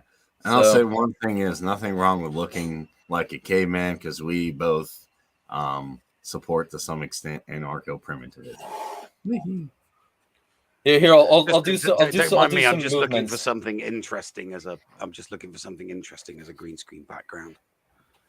Find a picture of Sonic. I was bored being on the beach. I've got a load of comic books. Yeah, but are any of them a fast hedgehog? No, they're all Star Wars. Patriot's funny. I like what Patriot's saying. I could put myself in an escape pod. Oh my god. There we go. Okay, I have a question though. How about this? Okay. What if you join in parliament and you're like, all right, you vote in a referendum. I think more like Borlaman. Go ahead, sorry. Damn it. Be quiet, caveman. Go. Hey, primitivist man. You're using language that's not appropriate. You gotta commute telepathically. Yeah, but that's why I have big stick. Big stick mean hit politician. No, politician no go, think no more. You have a concept of time. You use agriculture, and you're using words. That's way too far for anarcho-primitivism. I hit politicians stick with. All right. So what if you get in parliament and you vote on, or you push referendums or legislation? I don't know the exact word. That basically, you it's no different. You submit a bill. Okay, you submit a bill. You submit a bill. The bill goes through readings. It gets 3 votes in Parliament. Yeah. As long as it's successful against all of them, then it goes for royal ascension, which is just whoever the monarch is rubber stamping it, and then it becomes an act of Parliament. Okay. What if you put out like a bill to say Scotland should not be part of the UK, shouldn't exist, Scotland should go their own way, and Northern Ireland can be free? That's something worth putting political. It's already been done. Huh? It's already been done. It's called devolution. Yeah, it's the devolution. Ireland's not free. The Republic of Ireland, Northern Ireland, Wales, Scotland have all got their own separate parliaments. Yeah, but I'm saying each country voted to devolve to their own. There's no UK anymore? No. They are still part of the UK, but they govern themselves. Okay, and they're not part of the EU anymore because of Brexit. That's good. I was pro Brexit, by the way. I don't know if you were. I don't believe in the UK though. I think we should all separate. I mean, I'm pro anything that reduces the size of government, and Brexit. I mean, even though I didn't vote in it, it's still a move. It's still a move in the correct direction. Is getting less. It's one less monopoly of the use of force. Yeah. Should there be than there was before it? Should there be a UK though? Shouldn't that concept be gone? Isn't that something to work towards in Parliament? Getting rid of that? Getting rid of what? The UK. Like, I don't know. But Parliament is never going to vote. But Parliament is never going to vote to dissolve itself, and the monarchy doesn't have the balls to dissolve Parliament. I'm not I mean, just saying dissolve if the monarchy Parliament. tried to dissolve Parliament, I'm just Parliament saying. would probably ignore them. I'm just saying, get rid of whatever vestiges are left that makes all these countries connected. Like you say, they're still part of the UK, but they're governing themselves. So why is there a UK? I mean, it kind of says like, hey, I'm under this government, but I'm not. I'm working in an autonomous. Because they still want that, because they still want the central government money. Oh, so wait, so they're not essentially governing themselves. They're basically they're still vassal states of the United Kingdom, even though they govern themselves and they've got their own parliament and they've got their own elections. They are still vassal states. So what if you say in Parliament we'll have no vassal states and we'll dissolve the vassal states and just go? Oh, they would never go for it because they wouldn't be able to live without the money. What? They wouldn't be able to live without the money collected in taxes from the central government.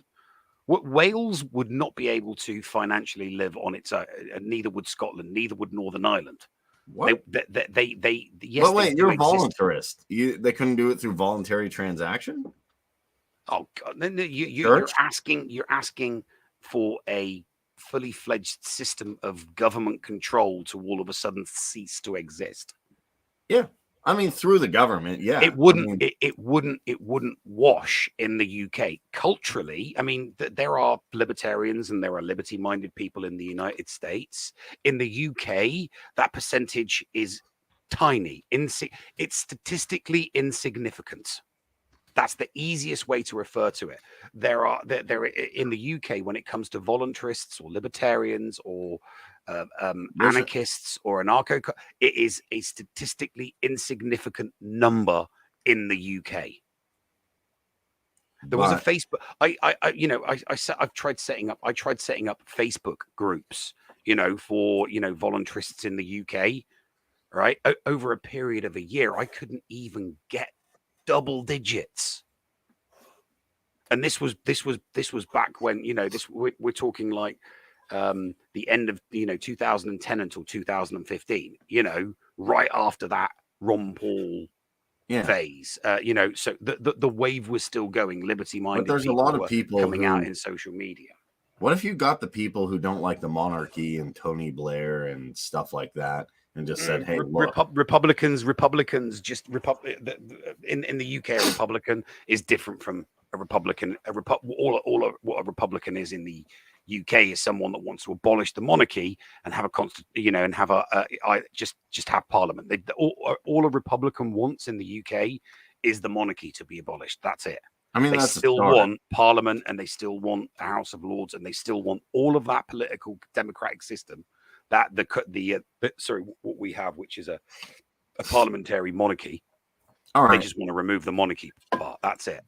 They just want a constitutional parliament. That's what they want. Because what I would say is this: I would challenge that and say, if you got enough people, I get it. There's an issue with not having. The point I'm trying to make is there are no people. There's literally no one in the UK. There is not enough. It is statistically insignificant how many anarchists and I tried in 2015. I was going to run as an anarchist. Okay. Most people don't know what anarchists are or what a voluntarist is. Yeah, that's the thing. Well, here's the problem. That's the reason you should talk to your neighbor about what anarchists are. You too, Neil. All right. Oh, I have. When I spoke to my neighbors, awesome. Okay, so Neil is ahead of you, Kareem.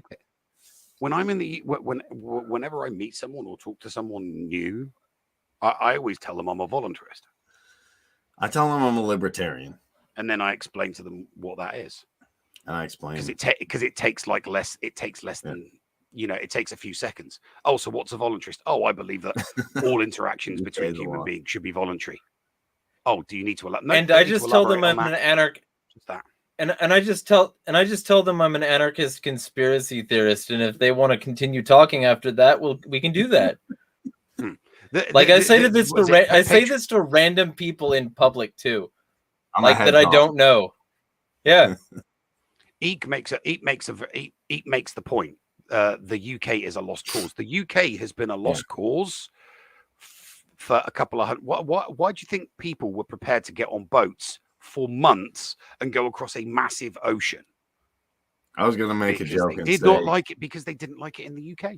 because it's the one country in Europe where it's still, at least here's my, it's the one country in Europe that's still involved with the USA in a lot of its wars and stuff like that too. So we need to decrease the scope of government power there. Because to me, at least, as bad as Elbow Macaroni is, he's a piece of crap. He's a Rothschild banker. At least he said, if Russia does something with Ukraine, I'm not getting involved. I'm like, thank you. Thanks for not getting involved in Iraq. And people criticize him like, oh my God, why don't you join the war machine with NATO? So that's my problem with the UK. That's why I still want to see it pushed down. Plus, there's people in Northern Ireland and Scotland. They're being oppressed. So while that's still happening, they should dissolve that collectively. Just people don't know what an anarchist is. Yes, I talk about that's my opportunity to educate them and tell them to look beyond labels and preconceived notions and the sorts of things that they're being indoctrinated to believe, and we can get somewhere. And I would rather just cut to the chase and say, I'm anarchist. If you don't like it, fuck you.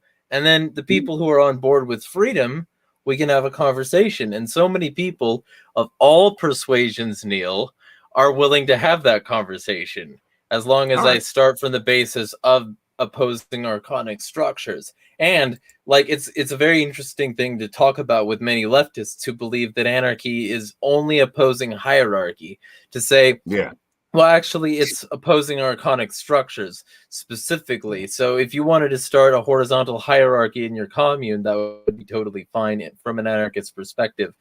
And then they're like, oh, that makes sense, and we can get on similar pages.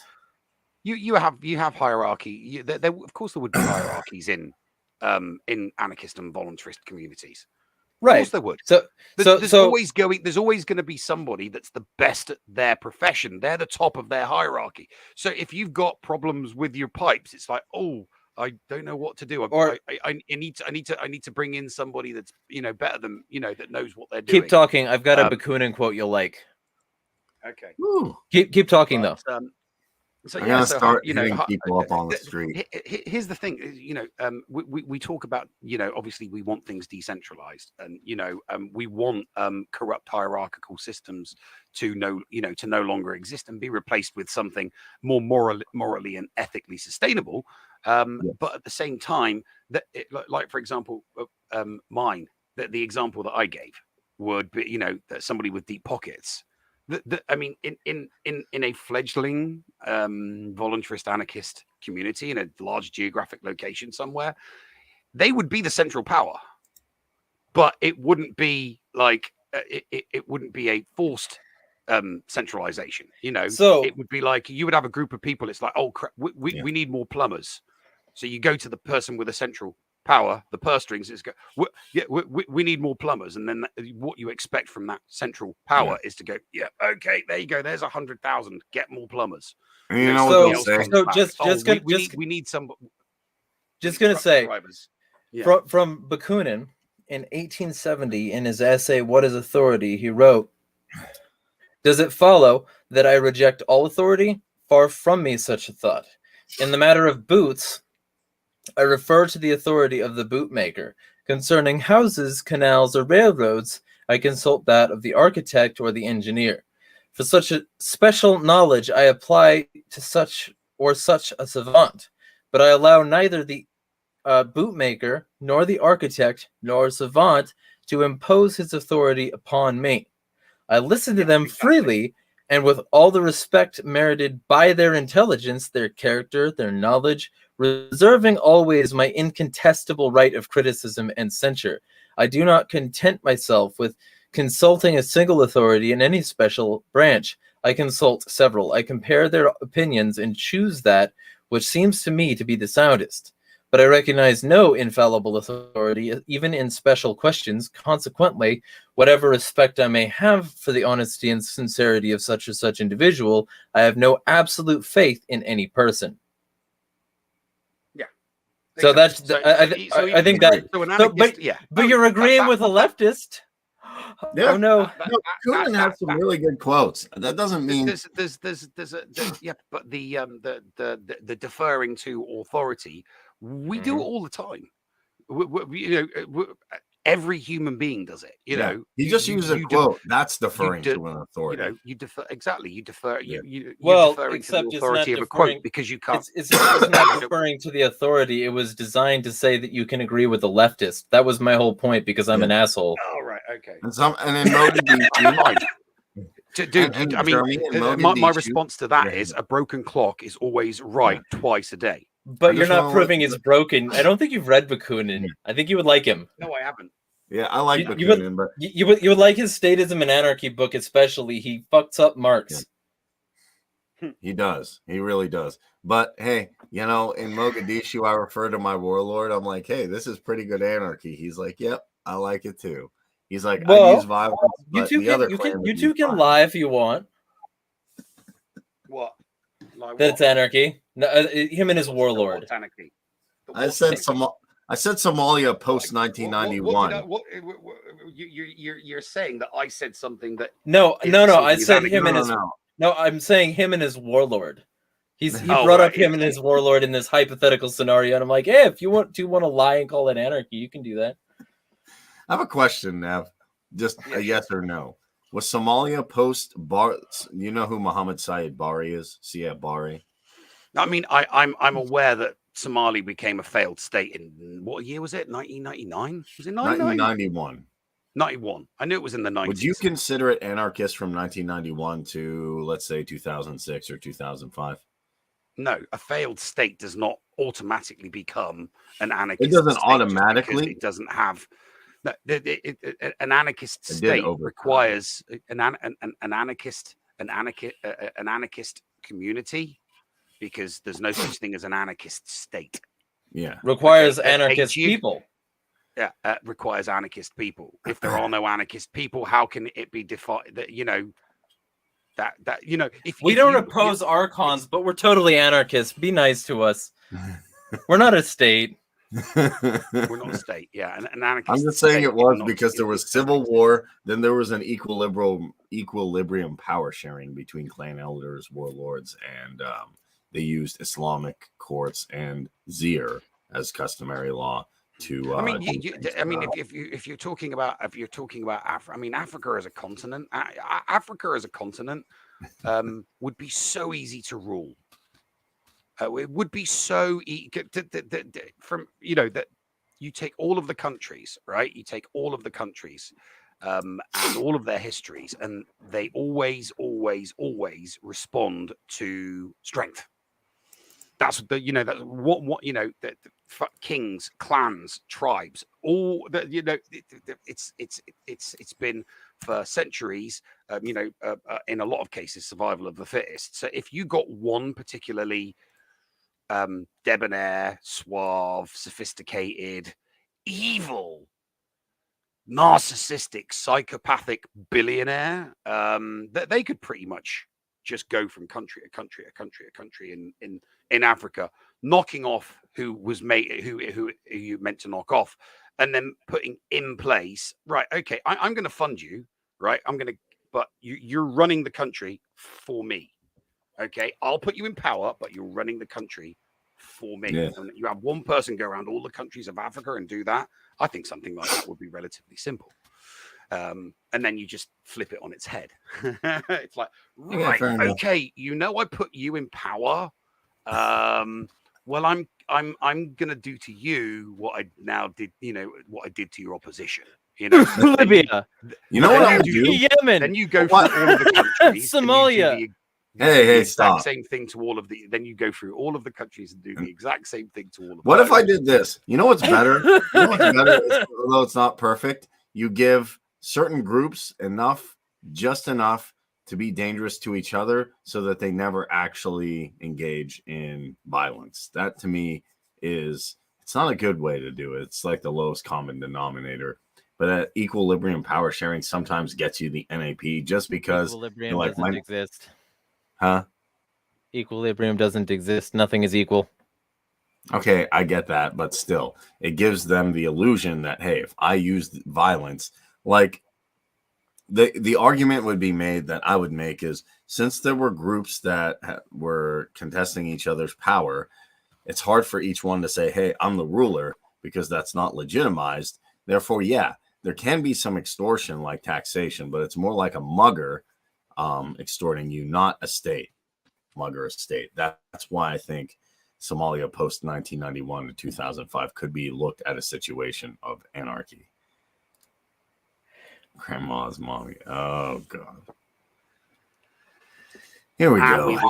Hey, the standard fare in ANCAP streams. There's got to be at least one racist. Grandma is mommy. Oh look, you said a racially insensitive word. All right. How you do that again? How boss of you? I mean, I'll just block that. How edgy? How edgy of you to put a racially? Just wow. I mean, oh God, wow. Just wow. Oh, I salute you, sir, for such a powerful. Oh, like you said. Now he's used the see you next Tuesday. I mean, oh God, the intellectual, power of this individual. And he's gone. Well, I put him in timeout. Well, yeah, but he should be gone. Why would you want that to voluntarily associate with you? Why aren't you voluntarily dissociating from it? I put him in timeout. Yeah, but you should just ban him from your channel. I would just ban them. I would just ban that person from the channel. Yeah. Yeah. I if he does it again, yeah. Why would he need to do it again?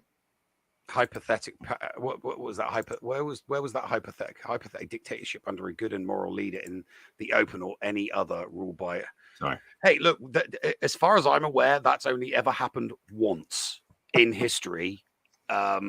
It happened in England. It was when Oliver Cromwell made himself the high. He literally that's made himself, such a British name. He made himself the High Protector. He basically dissolved Parliament. He got rid of Parliament because they weren't working for the people. So it's like, right, I'm just going to get rid of you, and I'm going to ignore you. And for 5 years, and I reckon we need about 5 years to sort things out. Then I'll hand power back over. And that is what he did. So he ruled England as High Protector. They offered him the crown, and he went, no, don't want no crown. Don't need to be made king.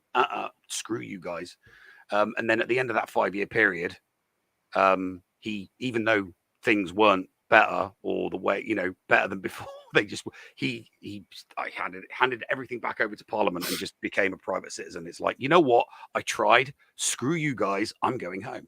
But he was a benevolent dictator. He said, I'm going to do this. I'm going to take over. I'm going to rule. It's going to be for a 5-year period. And at the end of that 5-year period, he handed everything back over. All right. Here we go. It's almost like ANCAPs have a problem with attracting a very specific sort of person. I don't have a problem. I want this guy. I just want this. I want this guy to keep coming back because we're wasting his time. Yeah, like Damien. There's trolls on the internet. People are going to troll. Look, if you get pretty big as well on the internet, like if I get to sell out more than you, which that's what I call him for supporting Trump, because I was mad at him for doing that, and putting people like Eric Prince from Blackwater. If I get to sell out Molyneux level, then yeah. Hey, it's not Blackwater anymore. It's Academy. Okay, my bad. I'm sorry. Yeah, you're changing it. It's not Comcast. It's Xfinity. Still the bad thing, but whatever. More like Concast. Oh God, here we go again. Yeah, so basically this is a great argument for what I'm saying, is that we need enough people involved in the coalition that we can be very clear that we're against these sorts of people and voluntarily dissociate from them, and show that we're not going to tolerate this sort of thing in like whatever society we're building. Like having these coalitions is a great way to build trust. I don't know if that like explains it any better, Neil, but that's a point that I could make. I don't have issues with coalitions. I don't have issues with collaborations. It's just not your choice. As long as before agreeing any collaborations or coalitions, that a baseline is agreed on first. So as long as there is one goal and one thing, you know, as long as there are set principles, you know, get as many groups to get, and then if anyone breaks them, it's like hey, you're breaking the terms and conditions of our agreement. Fuck off. Yeah, exactly. Earth Nerd Anarchist. So I'm happy. You know, I don't have any issues with that whatsoever. Yeah, well, we blocked him, Patriot. That being said, though, wait, trust. What's that build on? There's a word that starts with an R in easy case anarchy. I can't think of it. Well, except that's not anarchy. Here's the problem. This person is voluntarily choosing to leave all these messages. That's probably easy case anarchy, right? Easy case anarchy is that it is anarchy that I blocked him. Yes, that is easy case anarchy. If you don't like a restaurant and you don't go there and you tell people, hey, I had a bad experience because of this, that is easy case anarchy. It's not anarchy. It's existing in a decentralized context outside of the state. Yes, it is. You can be an anarchy. You can be an anarchist doing it, but it's not anarchy. Anarchy is a state of being. Anarchy. It is. And it's a state of being in a decentralized way of cooperating with social which requires decentralization and can't happen under a state. Yes, it can happen under a state because it is still decentralized. Just because the anarchy is a state of being where like there are no archons. That's not where there are archons, but you can still do stuff. It's rules without rulers. Yeah, it's anarchy is rules without rulers. Then fair enough, but they're not mitigating that rule that says like, oh, you have to go to like if you have a completely there's no easy case anarchy in the USSR. There's easy case anarchy. Why not? According to this bullshit definition, Agorist Nexus has articles about how that happened. Okay, fine. I'm just giving an example though. But if the government mandates where you can eat, that there's no easy case anarchy in that sense. But there was still people doing things that the state didn't like under the shadow of the state. So clearly that's easy case anarchy. No, it's not. It is easy case anarchy. Yes, it is. Nope. Leeson actually gave some very good guidelines of what to do. Easy case, hard case, and hardest case. According to what he wanted it to be. That's smaller government, bigger government, and also like more and less disobedience. No. I'm gonna get him on this podcast eventually too, because he's the man.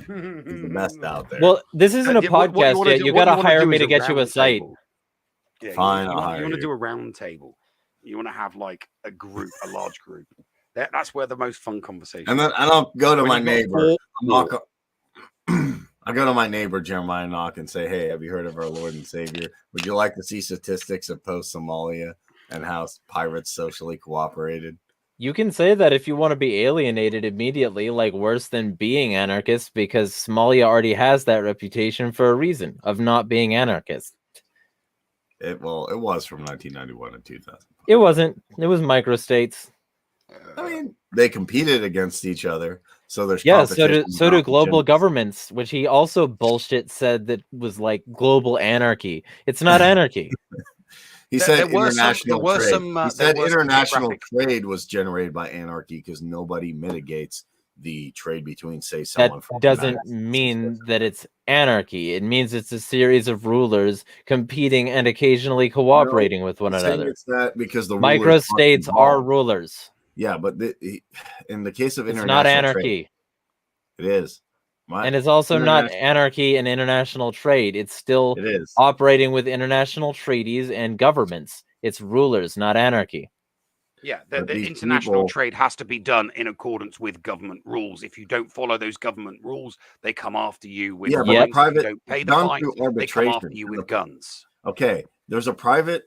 For my international trade is done from, like, say, me and you to the UK. There's a private judge. If you defraud me, like if you send me something from the UK and you defraud me, yes, there's a private judge. There's private rules. You get that on a marketplace. But it's not like the private judge can throw me in jail or send police to my house. So, yes, that international trade, you could say, is an anarchist thing, like Jewish diamond traders, like order without law. These things do exist. And they exist because there's no central institution with the power. Except there are plenty of central institutions like NATO, NAFTA, fucking the IMF. World Trade Organization, so fucking many examples. And that's just on the Western competition side. There's also BRICS and a long series of fucking cooperative and competitive institutions on the East side of it. So let's be super clear and say that that's not anarchist either. It's not anarchy. Okay. It is not anarchy. NATO is not anarchy. No. I agree with that. Nope. So none of this is anarchy. Some of it is. What is none of this? None of the global trade is anarchy. It's Yeah, it done is. under it's done under a state. It has a ruler. It's not anarchy. We're not going to get to an anarchist society and then there's a ruler and you're still like, oh, it's still anarchy. Nope, it's not anarchy. They have rules implemented and enforced by government agencies as a result of treaty agreements. But the private, even if there are some rules, Rulers. But you can't. Don't get me wrong. You can have You can have global trade that is anarchistic in that you can. I'm not saying that you can't have it. I'm simply saying that we're saying there we is don't. Nothing that currently exists. Okay, at the here's my moment that can experience. be I'll give you an classed as example. anarchistic. Jeremiah sells me his mace on eBay, and he Why says would I it's do in that? great I'm condition. using it. And also Okay, it's scuffed up. All right, because Yeah, I I've want to dropped kick it a few it. times. I've been doing extreme shit with it. Been getting buff. Got to get buff to hibiscus flower. Hibiscus flower. I'm a hedgehog. But all right, this dude is in another country. He's in Mogadishu because he wants to see if it's really Ancapstan, mini Ancapstan kind of turning into Ancapstan because of customary law. So he sends me his mace. I buy it on eBay. It says perfect condition. It's not in perfect condition. eBay has tax and international law. Fine, there's tax. That's not perfect. And international law. And but if it's not in perfect condition, there's nothing I can do. I can't send a cop to his house and be like, oh, the worst thing I can do is have a resolution with eBay. eBay would contact the government if I continued to post fraudulent postings. They would contact the government and accuse me of fraud. No, they would accuse me of fraud. They've done it with many people. That's how they recoup their losses from arbitration. Like, you clearly don't know how eBay works either. That's interesting. I do know how eBay works. I use it all the time. Yeah, but you don't know how they resolve arbitration. eBay runs because it complies with the government. But I'm saying the government. It does what the government says and it follows the government diktats. The Silk Road did not. Which one got shut down? Yeah. So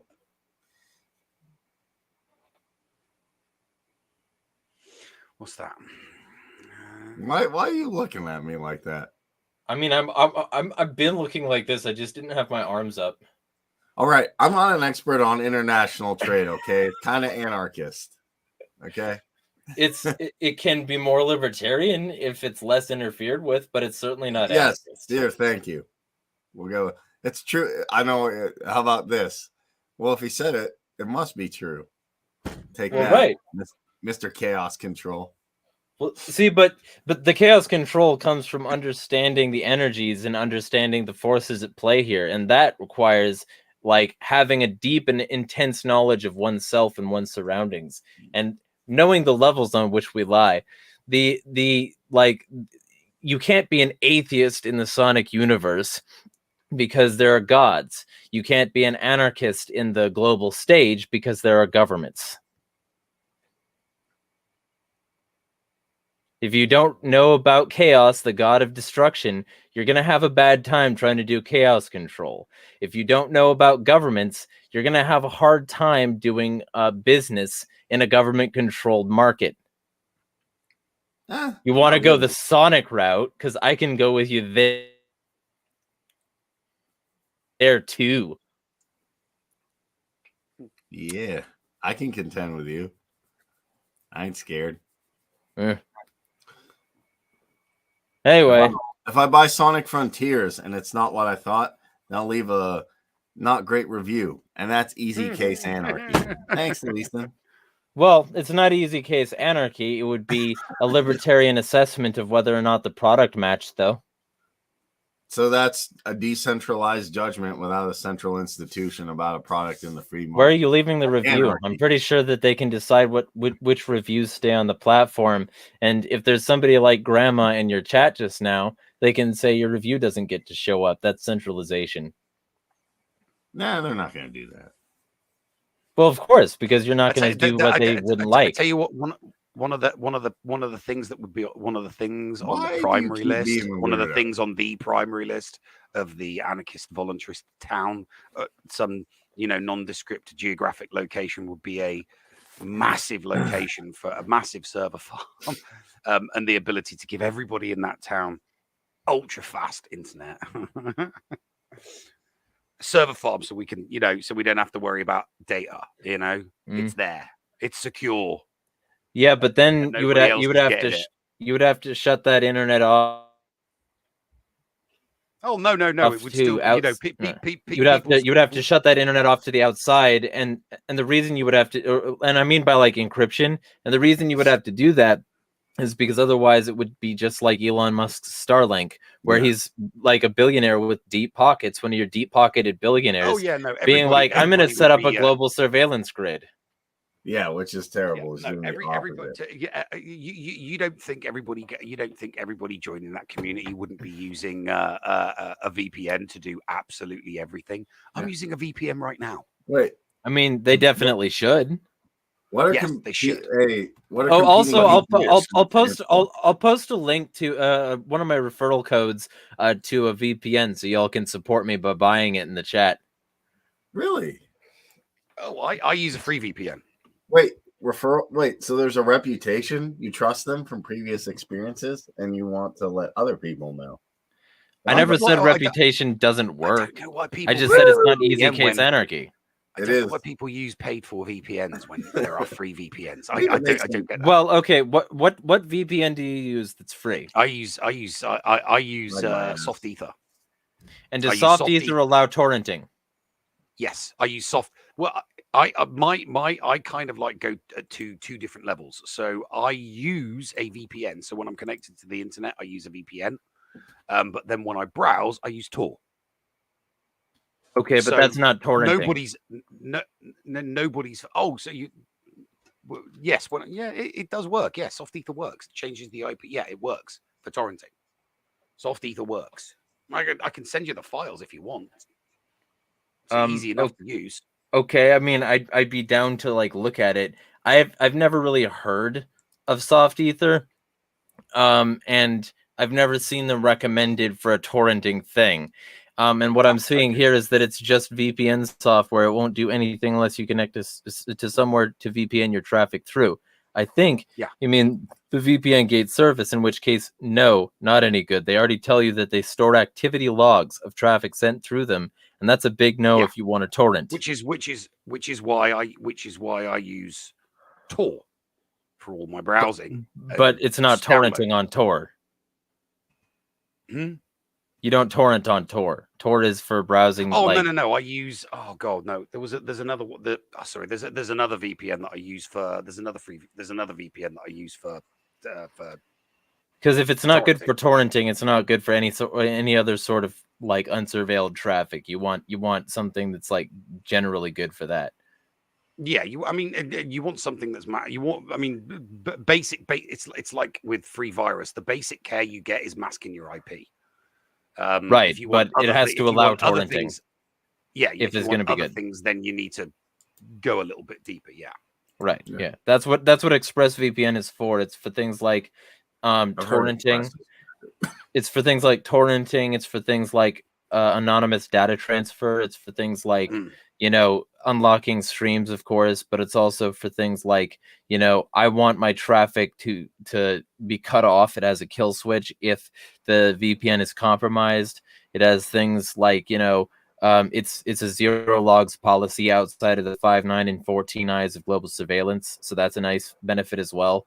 Because if your VPN is still within the 5.9 and 14 eyes, it's basically useless, and this one is. So just saying, yo. Like those are part of the surveillance grid, those countries, the 5.9 and 14 eyes. You got to get something outside it. Either way, So here's is the link at the bottom so that people can it will be. know, I'll send so it that, to that people can take advantage of your shilling. yeah, I'll send it to Kareem because ultimately I need I don't have like link sharing permissions in the chat, and like I don't even think I'm logged into the chat right now. So I'll send it to Kareem and he can post it. Sure. But yeah, like, and even if it's not ExpressVPN you go with, you need something outside the 5.9 and 14 eyes. Otherwise, it's basically, hey, I'm going to feel like I'm doing everything, but I'm doing nothing. It's like one of those pictures where they got the condom on the cork board with a push pin through it. You're not wrong. But yeah, like that's the thing. Like your internet would have to be better than, the internet that's being given magnanimously by other billionaires, because those billionaires aren't any good for anyone, like Elon Musk. So whichever billionaire you're doing has to rise above Elon Musk in terms of bullshit.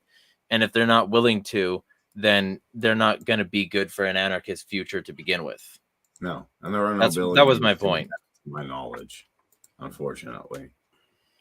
The only billionaire. They need to be a benevolent one billionaire prepared I'm to get stomp up whatever cash is necessary. Jeremy's probably going to yell at me for this, but maybe there's one billionaire I like.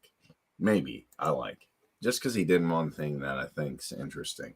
I don't know but Jack Dorsey tweeted out the anatomy of the state one day randomly. I feel he's like closet ANCAP. If Jack Dorsey was into libertarianism at all in any meaningful way, he wouldn't have just done that tweet. He would have blocked Prince Al-Walid bin Talal Al Saud from being the massive shareholder he was on the platform. Maybe he would have bought out his shares. Yes, he could. Over. Okay. He could have bought the shares that the guy had and been the majority shareholder. He didn't want control over the company. He gave it to the Saudi Arabian government. He's not a libertarian. Yeah, people that say someone that says they're libertarian or anarchist, just look to their actions. If their actions scream I'm the opposite of what I say I am, don't believe them when they say what they say they are. You said like Peter Thiel is not an anarchist, because if Peter Thiel was a real anarchist, there would be a community somewhere right now in the world, in a geographic location, don't know where, but living as anarchists and voluntarists, because he would have funded it. Because if I was him, that's what I would have done.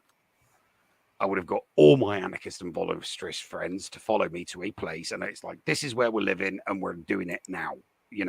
I don't care what you're doing, we're doing it now. If we don't do it, if you haven't got the balls to stand up and yes, okay, fine, I'll do it. You say you want an anarchist, then fucking do it. I'm giving you the means and the method to do it. Here's the that's what Peter Thiel should be doing. He isn't, therefore he's not. Yeah. And also he's a hoe. He's a hoe. I agree. Because he calls himself a libertarian, but then he works for the steering committee of the Bilderberg Group and helps puppeteer global policy. He's a piece of shit. He came out and spoke to us when we were at Bilderberg in 2013. Yep. Yeah. So anarchist. That was a good event. That I thoroughly enjoyed that event. I loved that so much. I made so many connections in the liberty movement at that. Yeah, Kareem, real quick, check the Keybase group, and you can post that link if you want to help me shill. And then anybody watching this who wants to get ExpressVPN can do that and help support what I scream about. But yeah, also so the general vibe. An example of what? It's neither reputation nor signaling. But it's not easy case anarchy either, because we're selling something to people so that they can get out of the state. That's not anarchy. That requires the state to exist. Here's your anti-cop spray. It's only useful against cops. those cops have to exist for this product to sell. So here, I'm going to sell you this product. And then if cops are ever out, I lose all my business. That's still easy case, though. It's not anarchy. It's not easy case or hard case. You can call things case, queso. It's not. It's pretty cheesy. You know, I'll give you that. Man, you just need to get down with the Rothbard over time, homie. That's what I'll say.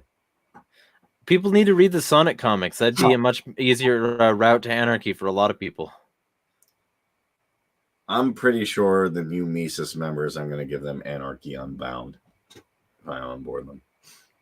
Yeah, but okay, so hear me out.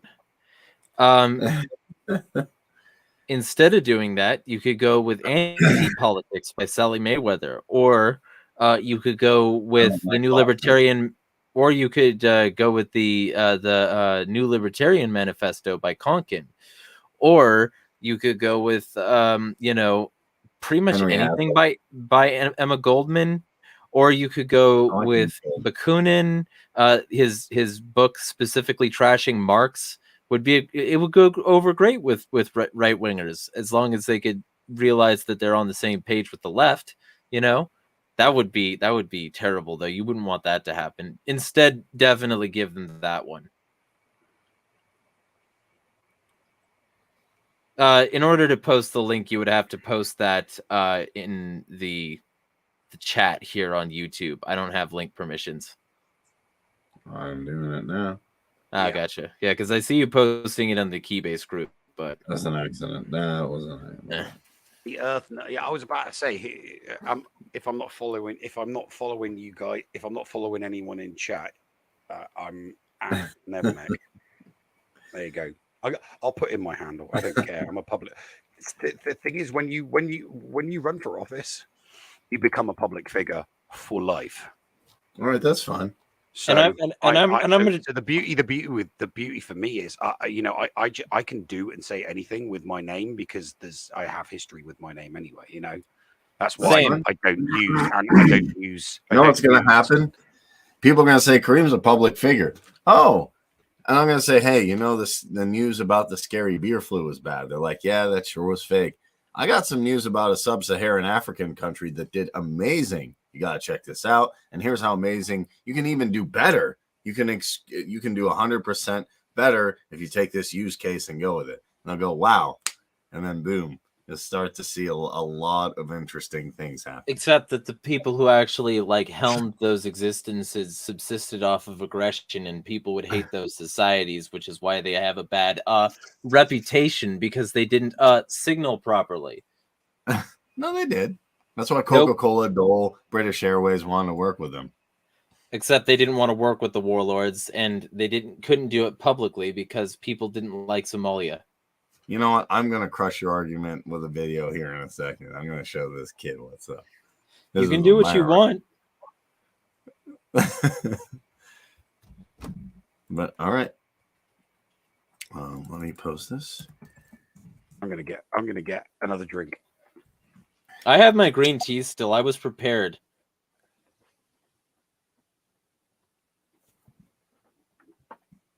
I know what you're gonna say. Well, if he says it, it must be true. But this is a pretty good video. Well, I got a couple good videos because I'm weird about this. I don't know. Maybe I got a thing for crazy ideas.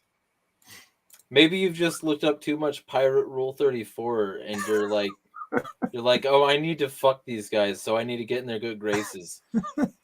Maybe I'm a victim of libertarian think tanks. How about that? That's probably the Coctopus giving you tentacle rape. That's fine. I'll take the tentacles and defeat them with it. I mean, you can think so if you want. That's how a lot of ecchi starts. Oh, are you going on about? Oh, it's anime. I'm being disgusting because I can.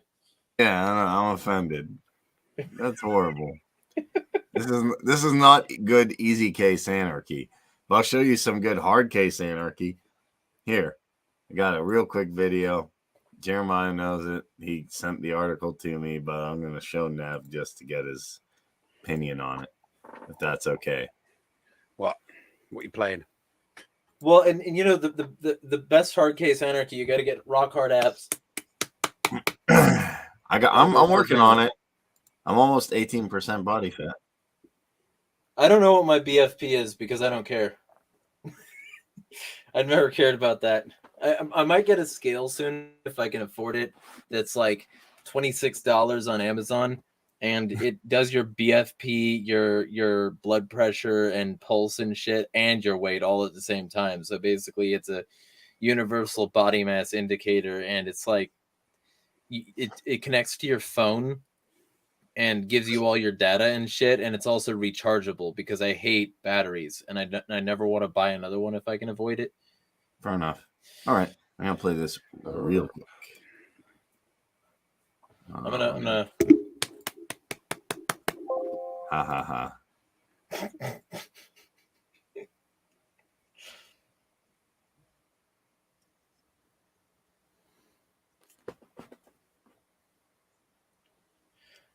Patriot Eek says, Fizz's Law warning. I don't know what that is, actually. I can't hear it either. It's not playing for me. Yeah. You can't hear it? Nothing's... Can you hear it, Nev? I mean, I don't know if I can hear it because I can't see it playing. Okay. Let me stop. This is a great example of easy case anarchy. It doesn't work. Hey, yeah. Hey. Well, hey. Actually, this is why I use OBS. This is why I use OBS. I hate you.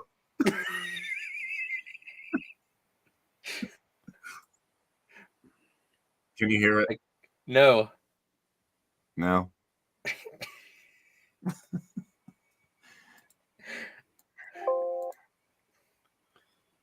I heard that though through your speakers. Why don't you just give us the TLDR of the video? All right. I give it the TLDR. Basically, he describes that after Muhammad Syed Bari was overthrown, that there was civil war for a few years. It was unstable. And then what happened was that different clan elders and warlords, people who lived in Somalia, got together and actually figured out how to run a stateless society with governance provided by the Zir, which was their code. Yeah, oh God, it's Somalia. Yes, it's Somalia. And what's the Zir? Sorry, that by their so Zir's a system of customary law, and I sent Jeremy the video, but he kept making jokes about it. But basically, it's a way to yeah. Basically, it's a way to regulate. So it was a group of leaders. Yeah, a group of leaders. In Somalia. And who were these group of leaders? Because so you said some of them were described as warlords. Warlords are clan elders. Warlords, and why were they given that definition?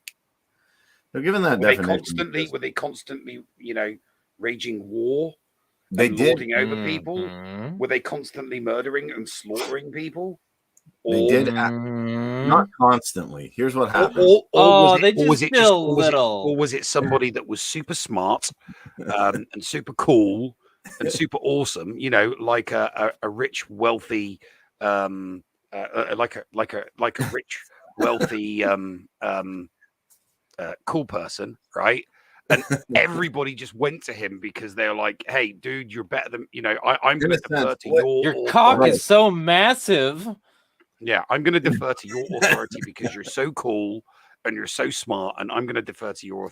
And it's not because you're hundreds of thousands of people deferred to that. Furry Somalia, overthrow.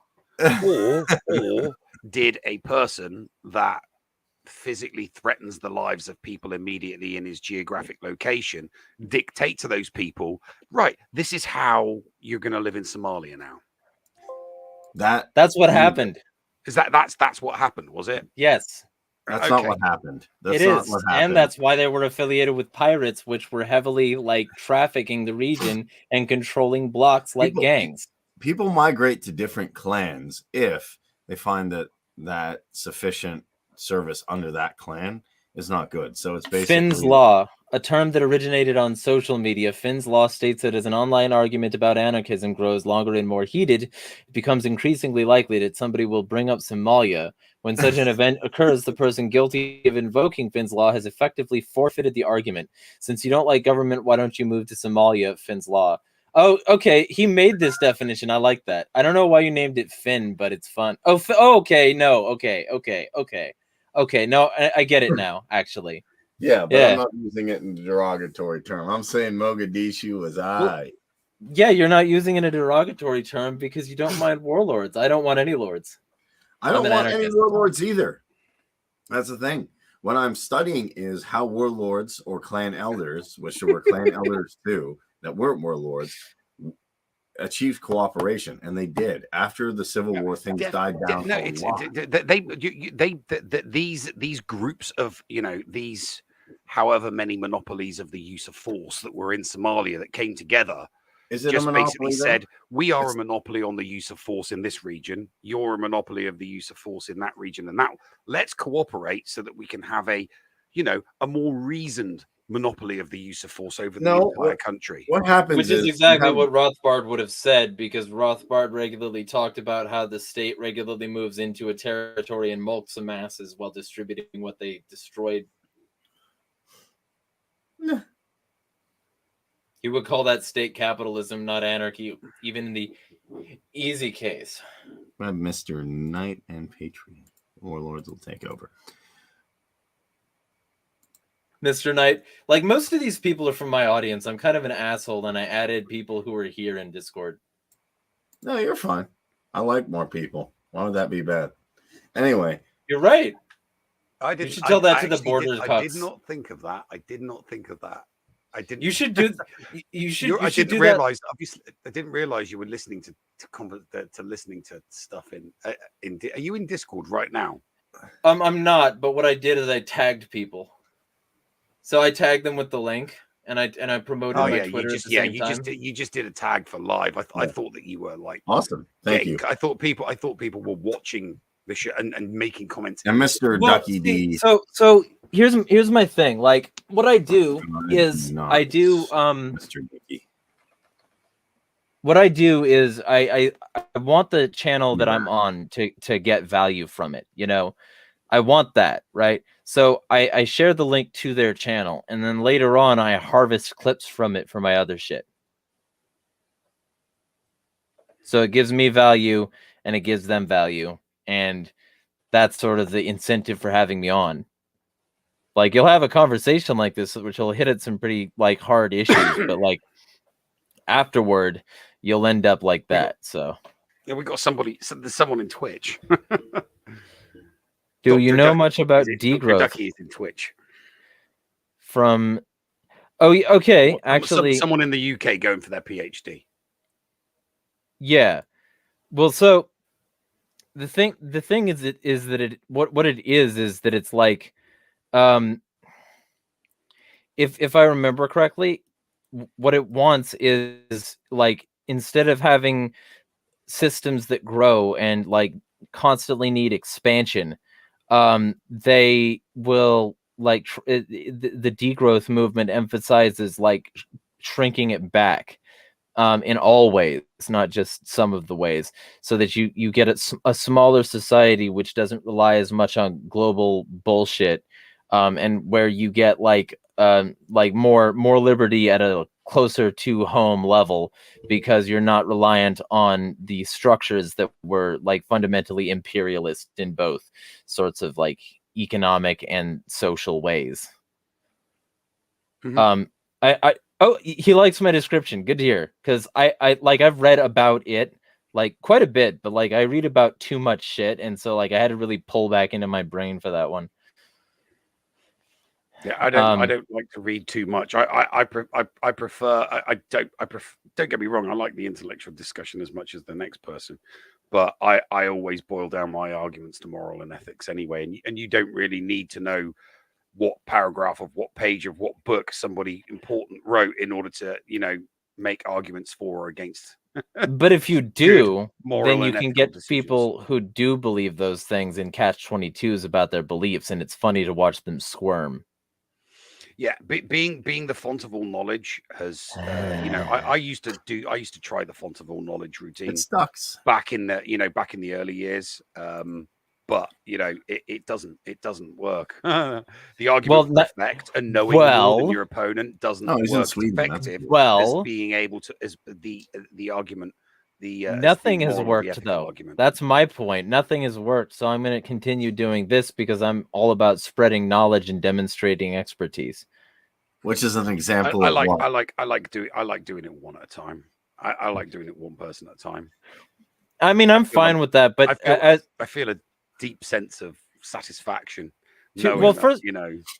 First two things, you're an introvert, right? Like you would maybe classify that you like your alone time. You sort of get drained a little bit in public. I'm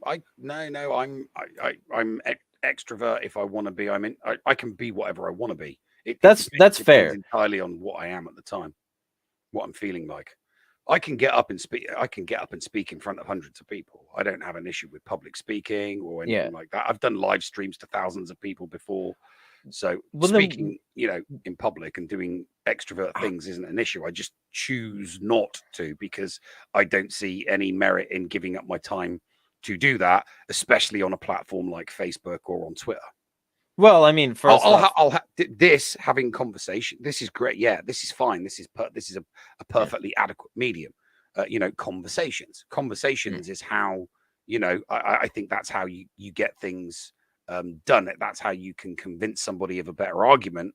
Is in maybe listening to an engaging conversation, or at Q&As or AMAs or that kind of stuff. I just don't think constantly tweeting about stuff or constantly posting stuff on Facebook is going to do anything positive, because they're echo chambers. We're probably less in our echo chambers than the left-wing people are. But but you just demonstrated an echo chamber. Huh? You just demonstrated an echo chamber. You're all about like the left. I'm saying that. Sorry, what? You're all about like the left right now. No. If you're in a liberty, there are liberty circles, there are libertarian circles, there are left-wing circles, and some libertarians are leftists. And some of those bubbles overlap just like a Venn diagram does. I'm simply saying that you're not going to. I don't think that we're ever going to be able to convince people of becoming anarchists en masse. Yeah, you're not going to do it by the thousands or the tens of thousands or the hundreds of thousands with a few, with 288 characters and tweets. It's just not going to happen. Well, it's going to happen in conversations. But here's the thing, though. I have these conversations publicly so that they can be seen. It happens both. It happens. This is great. This is fine. It happens both here on Twitter and on Facebook. And on a variety of other places. It happens everywhere that I'm on, and I've gotten quite a few people. Okay. Yeah. To say from the conversation. So they found my internet wants to fuck me up. So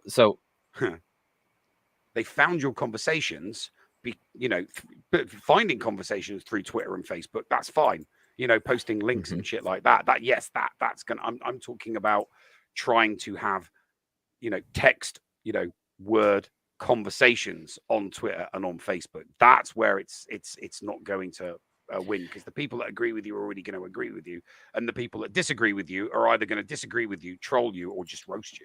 Well, that's where it helps to have all that's where it helps to have all the knowledge, because then you can speak to the people who don't agree with you, and you'll have enough knowledge with like their particular modes of thinking that you can say, hey, this is why even your guys think I'm right, or this is where your guys agreed with my statement. And that's why I do that. That was the whole start of this particular segment of the conversation.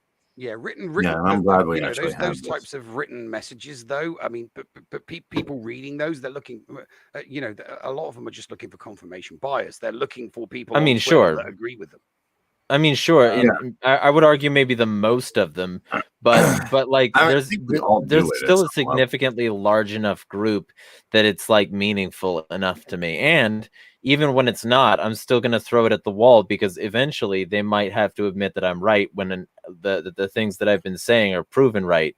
You know, my family, for instance, they hated my politics until about Trump's election, and then they started to soften up to them a little. And then over the years, it's been getting to the point where like I've got them using signal encrypted messages and talking about the like World Economic Forum and the Illuminati with me on a weekly basis.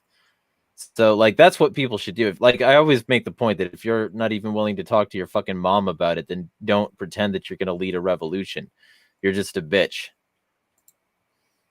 I actually, funny enough, like I talked to my mom about this. She doesn't agree with a lot of it because she doesn't see it as practical. But she's eventually kind of, she's getting there. She's starting, my dad's getting there. He's a classical liberal, so it's starting to work. It's a little bit harder on older folks, I think. But who knows? Maybe I'll give them Anarchy Unbound. Maybe I'll give them Anarchy Unbound, and that will change their mind because that is an excellent book. I'm sorry, you just said it's hard on old folks, and I was like, yeah, I just put that book. I just put that in chat. Everyday Anarchy was what is it from 2006 I'm not joking, from 2006 till 2010 I probably read every single one of Molyneux's books, because back then he was a full-on anarchist. I mean, Molyneux was so anarchist back in the noughties that he was against Ron Paul.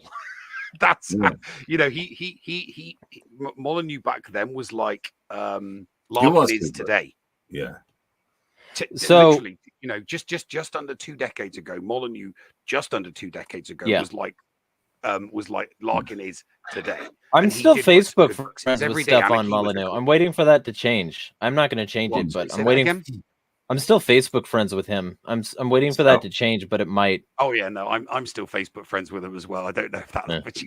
Don't be Facebook friends. I'm the new Stefan Molyneux.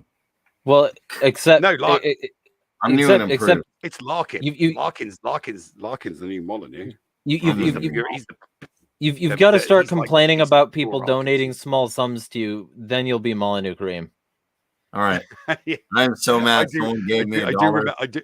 I remember when he. But do you remember the apology a few weeks later? No, I honestly, some of the stuff he said though is completely wrong, in my opinion. I only got into him because of the whole peaceful parenting thing. Because I was Ducky. I myself was a peaceful parent. Ducky says, when people know how to utilize communication in a way for anarchy as it has been used for capitalism, we may have hope. And also said, I think people can disagree. Oh shit! I think people can disagree with each other, but it's when people don't have respect for people because they disagree with people. This is when you have polarization. I can get that way a lot, but I try to keep it to the point where like I'm still trying to tread on common ground as much as possible. That's the reason I research as much as I do, because then I can know what these people allegedly think. Oh, and what's great is when they didn't have any idea what these people thought and they just said their names for clout, you can call them out on that because you know what these people actually said. It's very funny. And Ducky also said, take them to an eco village. And like linked to an eco village because apparently like that's their solution. You may have heard of Machiavelli, but if you haven't read it, you want anarchy, you're a fool. This may sound contradictory because Machiavelli. Oh yeah, well, see, but that's because people didn't get that his whole point of that book, like, destroy the Medici family. The whole point was to go against that sort of mentality and expose it. But people were just like, hey, fucking, let's just. It's like 1984 wasn't supposed to be an instruction manual, but people were like, yeah, let's just make it an instruction manual. I like Dr. Ducky though. Is that from your Discord? I want to know. I want to know where. I want to know whereabouts in the UK Dr. Ducky is, because he's in Switzerland. Switzerland, or Sweden, or somewhere. Wait, sure he's not in the UK? He said where he was. No, he is. There he is, Manchester. He's a mank. He's a mank. Actually, I have a question real quick about British culture. I'm originally from Middlesbrough. I had some boys on the Xbox here. They kept saying "bruv" when we were playing For Honor, and I said I want to be one of the bruvs, and they got real annoyed. And then I'm like, "Why are you mad?" They said like one of my friends said they're from Mixie or somewhere, but I'm like, I'm one of the bruvs. He's like, stop saying, and they kept saying like derogatory things about Americans after I did that. I'm like, why can't I be a bruv? And they said, I guess the way I was using it, they did not like that. They eventually like kicked me from the thing, and I'm like, look, I won't use the word bruv. But why are you so annoyed? Because I'm saying like bruvish or bruvtastic, or I guess they didn't find it funny. Any insight? Is bruv reserved for people in the UK sphere or Australia or something like that? Yeah, maybe they did think it was cheesy. I don't know. Finally figured out what was wrong. It's just like, bro, yeah, I don't know why they get mad. Yeah, 2.5 hours. There's a scary beer flu out there. I think I fixed my system audio, so we're trying now. With respect to the question of, can you hear that? Yes. Nice. Socialism. How I think if I understood I'm supposed to respect the question. Could we effectively make a socialist program viable, which is a greater obstacle to it, white supremacy or the Democratic Party? I thought that was kind of a cool way of putting it. But I want to level a challenge, podcasts, a thought experiment. For all those who have some sort of sympathy with the ideals expressed by socialists, I want you to think for a moment, what would happen if they simply faced no opposition of any kind and were capable of instituting the policies that they favor? Do you think it would work? Now, of course it would work. Well, I have to say I'm ever less convinced that it would. Now, I also think that if we did the experiment on the other side of the spectrum, if we handed power over to economic libertarians and we allowed them to deregulate anything, do you think it would work? Absolutely not. So my point is actually this one. If you're familiar, I want to be cautious about the political compass test itself. This is an online test that allows you to diagnose yourself in a 4-quadrant model. I don't know how good the questions are at actually placing people on it, but I do think the diagram that has 2 axes, a left-right axis on the X and authoritarian versus libertarian on the Y-axis, is actually a very useful way of looking at things. And my point would be that the 2 libertarian quadrants, libertarian left, where I am, libertarian right, where the economic libertarians are, those 2 quadrants, once they recognize that nobody in those quadrants actually knows the description of the system that we should be building, have tremendous reason to unite, because actually we are agreed about values. We are agreed about the fundamental importance of liberty. And now what we need to do is have a discussion about how practical interventions might be and what those interventions we might propose would be in light of what we now know that those who architected the ideas behind socialism didn't know. So I would say, not to make it too black and white, but the enemy of those who hold liberty as a great value are the authoritarians. And the 2 authoritarian quadrants are actually not united. They don't like each other, and for good reason. So there is great advantage in putting our differences aside in those 2 libertarian quadrants and recognizing that the differences we have are about policy and that none of us have the right answers on that front. Thank you, Brett. Before we... Yeah, I disagree with that.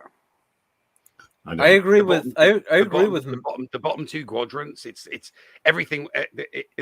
His arguments are abstract. He's just automatically assuming that the 2 bottom quadrants have the same values and they want to achieve the same goal. Because I agree with him saying if you can align, if two different groups can align themselves with the goal that they're looking to achieve, if they have the same goal that they want to achieve, then yeah, sure, it's just arguing about policy, how to achieve that goal. But he didn't say you know, these two groups of people have the same goals. They just want to achieve those goals in different ways. He said we have the same ideas and values, and I don't think that those two quadrants have the same ideas. Yeah, and no, and here's a key problem with that is that they're quadrants. They suck. You could be right in the middle and just a tick down on that point scale, and suddenly you're a libertarian versus being a little bit tiny bit up, and then suddenly you're an authoritarian. The political compass sucks, asshole.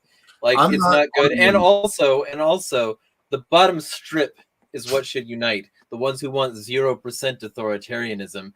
Everybody above them is giving excuses for the state, and they can go fuck themselves. Yeah, the very, very bottom line that wants zero authoritarian. I would agree that. I mean, those people are basically effectively want, you know, they want non-coercive. They want no coercion whatsoever. Aggression. None. Coercion can be fine. Get off my lawn is coercion. Yeah, no, they want. Yeah, they want no. Yeah, I make that point because Passio sucks asshole on that score. Because they don't, you know, I like Passio, but what I would say is this: you need to start with. You don't end, but you need to start with abstractions because, as the Hermetic principles say, everything is mind. So you need to have an abstract idea of what something would look like in the real world before you create it. Then you create a blueprint, mental blueprint. Then you go further. Yes, I'm looking at it more from a scientific or an analytical perspective. But what I would say is this. He's not saying they have all the same values. Libertarian, sorry. I don't know what's going on with my voice, but libertarian left is going to have fundamentally different values from libertarian right. Maybe we're not going to agree on all things. Me and Jeremiah clearly don't agree on Somalia. Or people would agree a lot more if they could realize that base terms have been created to like separate people, and ultimately the left libertarians started all of this in like centuries before the right libertarians got to it, which Rothbard admitted. And all of these things would later become right and left, but like they originated on the left because the social structure has historically been capital and state capitalism, which Rothbard also agreed with. So the ultimate thing that you would say is that if we could start recognizing that the root of the problem is the state and be nothing like it, that would be the proper future. We got to get rid of the archonic nature. Like I tell people, and this is basically like egoism summed up in one sentence: you kill the cop in your head. And for what Nietzsche would say, the philosophy of the Übermensch before Hitler got his tiny little dick into it. The philosophy of the Übermensch is originally just recognizing the impossible nature of reality and the universe and the behemoth. He called it the abyss, and not becoming the abyss, rising above the abyss, becoming stronger than the abyss would ever have you be. And so once you rise above that, once you become the Superman, you don't need to worry about these petty things anymore because you've risen above them, and because your mental condition is such that your social conditions don't matter as much.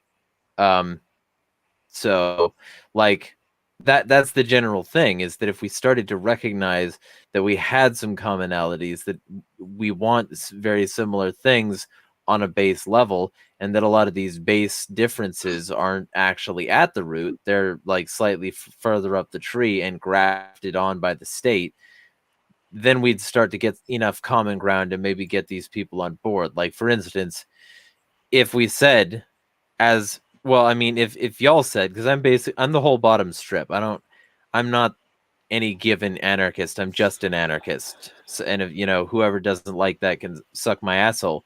But like generally, like right libertarians have this very hard time with disavowing state capitalism. But that's not capitalism. It's capitalism, and the people in your ranks agree with me. It's just not free market capitalism. It'd be great if we had a free market. It'd be much better than what we have now, but we don't have that. We have a I state, agree with you, and but wait. and a free market would exist. Wouldn't exist in a place like Somalia. We have to have total anti-archonic nature, and that means that we have to realize that that's not the end goal, and we can't call those people anarchists while getting the help from the people who are actual anarchists. I do. Well, I do like me some Somalia, but I will say this. I think a lot of libertarians are making the distinction between state capitalism and capitalism. At least I think the Mises people are. What I would say, though, to Neff's point, though, is the bottom strip, yes, does want to get rid of coercive force and authoritarian force. I think those aggressive, even though they have different values. You can ask Jeremy. I was on with John Zerzan. He does not agree with free markets. I do. I am kind of an annoying person who wakes up every morning and is like, oh, I got to hit my Bitcoin mining or my Tether mining pool. I got to mine my BUSD. I got to, stake Ether. I got to stake Algorand. But I can sit down with John Zerzan, and even though we disagree on the free market aspects and Bitcoin and technology on some fronts, we can agree that the globalists have gone too far, nationalists have gone too far, and that we can coexist. He can coexist in a band tribe structure, and I can coexist in a city-like structure or town suburb structure, and we can still find ways to work together. And that's what I'm excited about. And I think that's ultimately what you can base the larger society about, first from an abstract viewpoint and then from a concrete point. But I'm still learning stuff. So yeah, I look at where the liberty movement was 10 years ago, right? And I genuinely, I honestly, I thought it was going to be a lot further along now, that because people were so hopeful in 2002. Even after Ron Paul left, everybody was like, right, let's take this momentum and push for more libertarianism, and it didn't happen. And it's like, well, then let's just go full anarchist. And I know a bunch of people that went full anarchist 2012, 2013. And I used to remember watching watching or listening to because this was before Anarcho Polko, Libertopia. You remember Libertopia? I do not. Libertopia in the early 2000s and the early 2010s was actually good. It was really good because you would get some public speakers. They'd get up on stage, they'd say something pretty good, that would make you feel good about being an anarchist, but no picture about what it was more. But back then it was more about how do you win arguments, how to make friends and influence people. But that was 10 years ago, and I look 10 years on, and I'm like, we really haven't moved that much further forward. And there's more arguing and bickering now than there was back then. Granted, there are more numbers now than there were back then. There are definitely more numbers, but the numbers that we have now compared to the numbers that we had then are massively more fragmented now than they were back then. And I will say, here's the thing.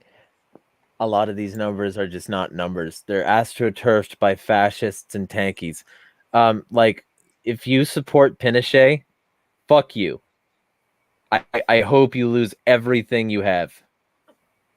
If you support, if you're like a Leninist, or you're trying to infiltrate these sorts of circles with, like,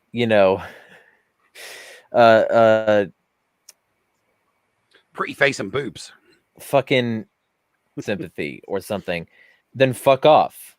Like, there's so much fucking problematic bullshit, and I mean that in the actual sense of the term, in libertarian circles, which aren't willing to rock the boat.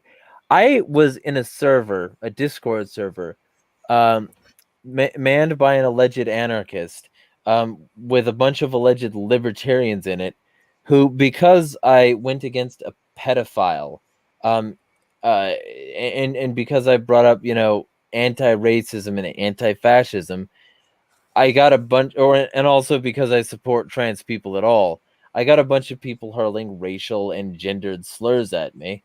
One of them told me to kill myself. You know, like, this is standard. This is what libertarianism is in a lot of places. And then in other places, in other allegedly libertarian spaces, I will get shit for like not accepting tree gender or something like that. I will call anyone by their preferred pronouns if those are he. No. I will call anybody by their preferred pronouns if they are he, she, or they. I will not call you it. I will not call you Orion gender. I don't care what the thing is that you want to attach to the word. It doesn't matter to me.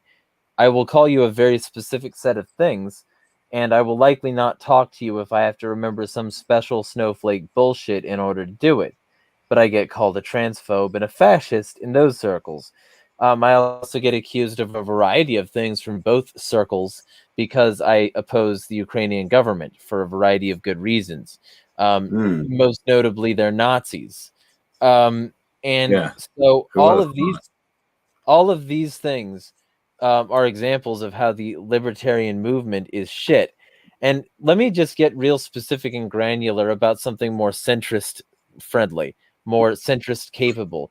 Spike Cohen is beloved in many circles, but you know what the fuck? Mike is the man. I had this conversation, this very short exchange with him on a podcast called Break the Rules, and that show basically I don't think is even on anymore. But when they were, they had this episode called Libertarian Slugfest, and the whole point was to have a roundtable discussion between libertarians about whether or not partisanship and like electoral politics was a beneficial avenue for libertarians. I said, "Fucking no, it's not." And one of the reasons I said that was that, like, when I logged on, was I asked Spike directly because he was about to leave. How much influence does the Coctopus still have on the party? And he just got real defensive, snotty, and fucking condescending, and said, eventually, like, after didn't. Oh well, I never got a check. I'd like to see this check. I didn't get a check. I'm going to ignore all other libertarian messaging and everybody who funds them. I'm going to ignore the Coctopus and pretend it doesn't exist so that I can say it's not a problem because I didn't get a check.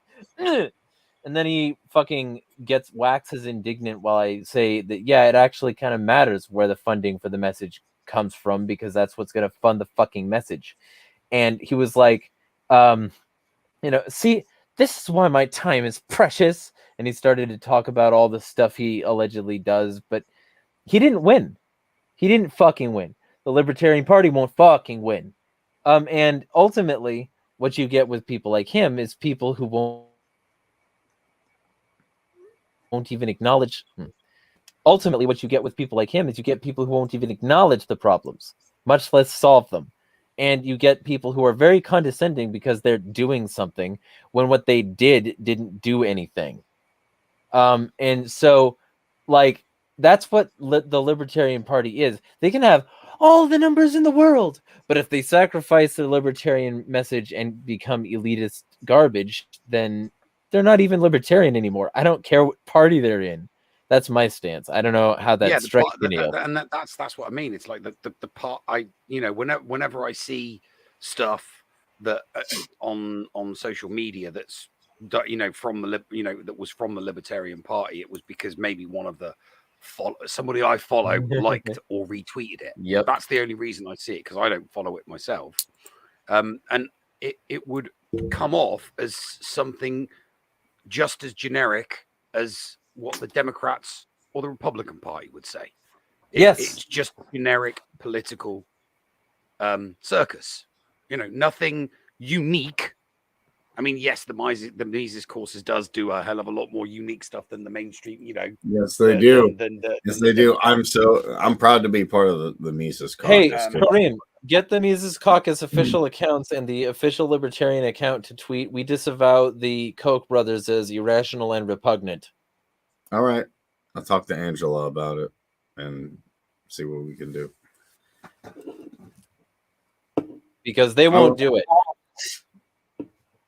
I think we need to do that because they stole it from Rothbard. So yeah, I need to defeat the. I mean, Dave isn't. Dave's not. Dave doesn't shy away from his views anywhere. I do like, I like that. But the thing is, he's a comedian who's been Dave Smith 2024. Woo! He's a comedian that's been a public figure for a while. So public speaking and just going on random podcasts isn't exactly difficult for him, is it? Yeah, No, and also kind Eek of like, says a it's his global bread and butter, depression isn't is coming. The anarchists will be far better off than statists. Anyone depending on the state is going to have a much harder time. Fix the system from within the system, derp derp. And he also says they don't care about the problems because they're only there to infiltrate and destroy. What's that? Derp derp. Yeah, Who said that? Where was it said? it's in the Chat. StreamYards chat. You can, by the way, in this StreamYards thing, you can go to the comments thing and just see everything. My internet is garbage. In the StreamYards thing, you can go to the comments thing and see all the comments that have come from Twitch and YouTube.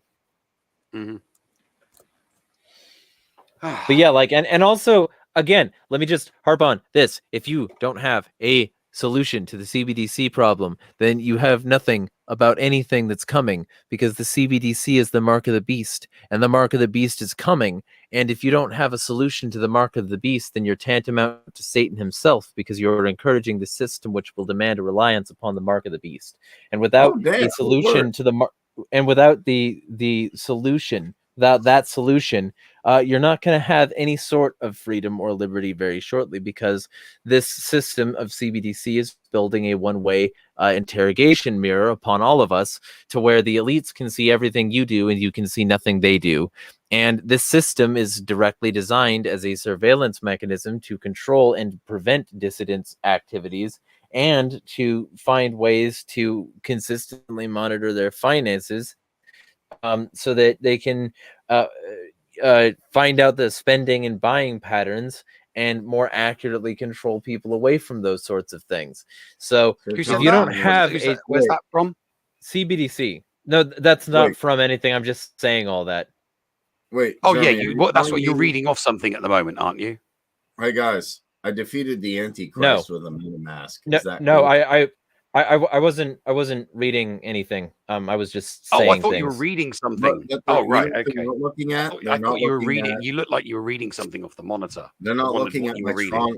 They can't touch my Tron wallet. They can't touch my MetaMask. They can't touch my Binance account. And they can't touch my Coinbase. That's true, but they can prevent it from getting like any sort of traction in exchanges. They can do that, and just to be super specific, this doesn't need to control you and your small collection of cryptocurrency.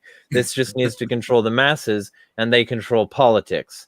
If your candidate doesn't have a solution to that, and your candidate just says, "Get on MetaMask, bruh," then your candidate is shit. That's a good solution. What? That's a better candidate.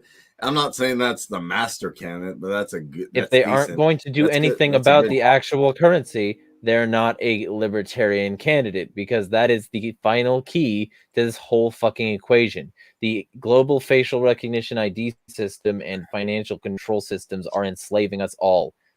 Resist the global ID. Resist the. How do you do that from a candidate scale? And if you can do it by other means, then why would I fucking go with the Libertarian Party? Why wouldn't I just put more money in MetaMask and less into the coffers of the Mises Caucus? I mean, that's a start. Yes, I agree. MetaMask is a start. Do both. Or just one, the one that actually works for people long term, and support your favorite content creators. Support your favorite content creators. Get a MetaMask and support a dude who's going to radically tip your take Twitch down streamers. I was happy. I got a couple follows and a couple of subs during my Runes of Magic live stream earlier on. Actually, I don't think that works. Yeah, hey, we defeated CBDC, guys. Thank you, MetaMask. I'm not allowed to post links. It looks like that's fine. I'm glad we defeated the New World Order. What's next? Okay. I guess Klaus Schwab wasn't that smart after all. Well, but that would involve having some sort of like actual grounds for that. And we can't do that if we're not building our own foundation, and if we're simply relying on the existent and older foundations and contributing to the $9.3 billion that were just spent on electoral politics this year. Oh, by the way, Neil, this is part of the thing. Because of the way my brain works and the fact that I'm an unmedicated bipolar person, it can look like I'm reading something because I'm just remembering a thing like that. Right. I'm not reading a thing. Sometimes it just looks like you're reading off the screen. You were saying something, and then you used the turn of phrase "mark of the beast," and you lost me. And I was just wondering what you were reading. As soon as you said mark of the beast. Well, okay. I don't mean this is. I'm not being like nasty. It's a constructive criticism. As soon as you I was listening to you and I was engaged, and then you said mark of the beast, and I dropped off. All right, here's the thing. I didn't hear anything you said afterwards because I'm like, okay, he's reading something, but he's mentioned the mark of the beast, and that's too abstract. That means nothing to me. Are we talking about people in suits? Are we talking about monocle guys with mustaches going like Tim Paul mocks? When you say it's too abstract, I like logical, rational arguments, but when you start logical and rational and you throw in mark of the beast, but this is directly just that. So let me just say, I'm going to read you something. They've got 111 tattooed somewhere on their body. It's not necessary that it be that, and I'm going to explain why. Watch, just hear me out here, okay? Because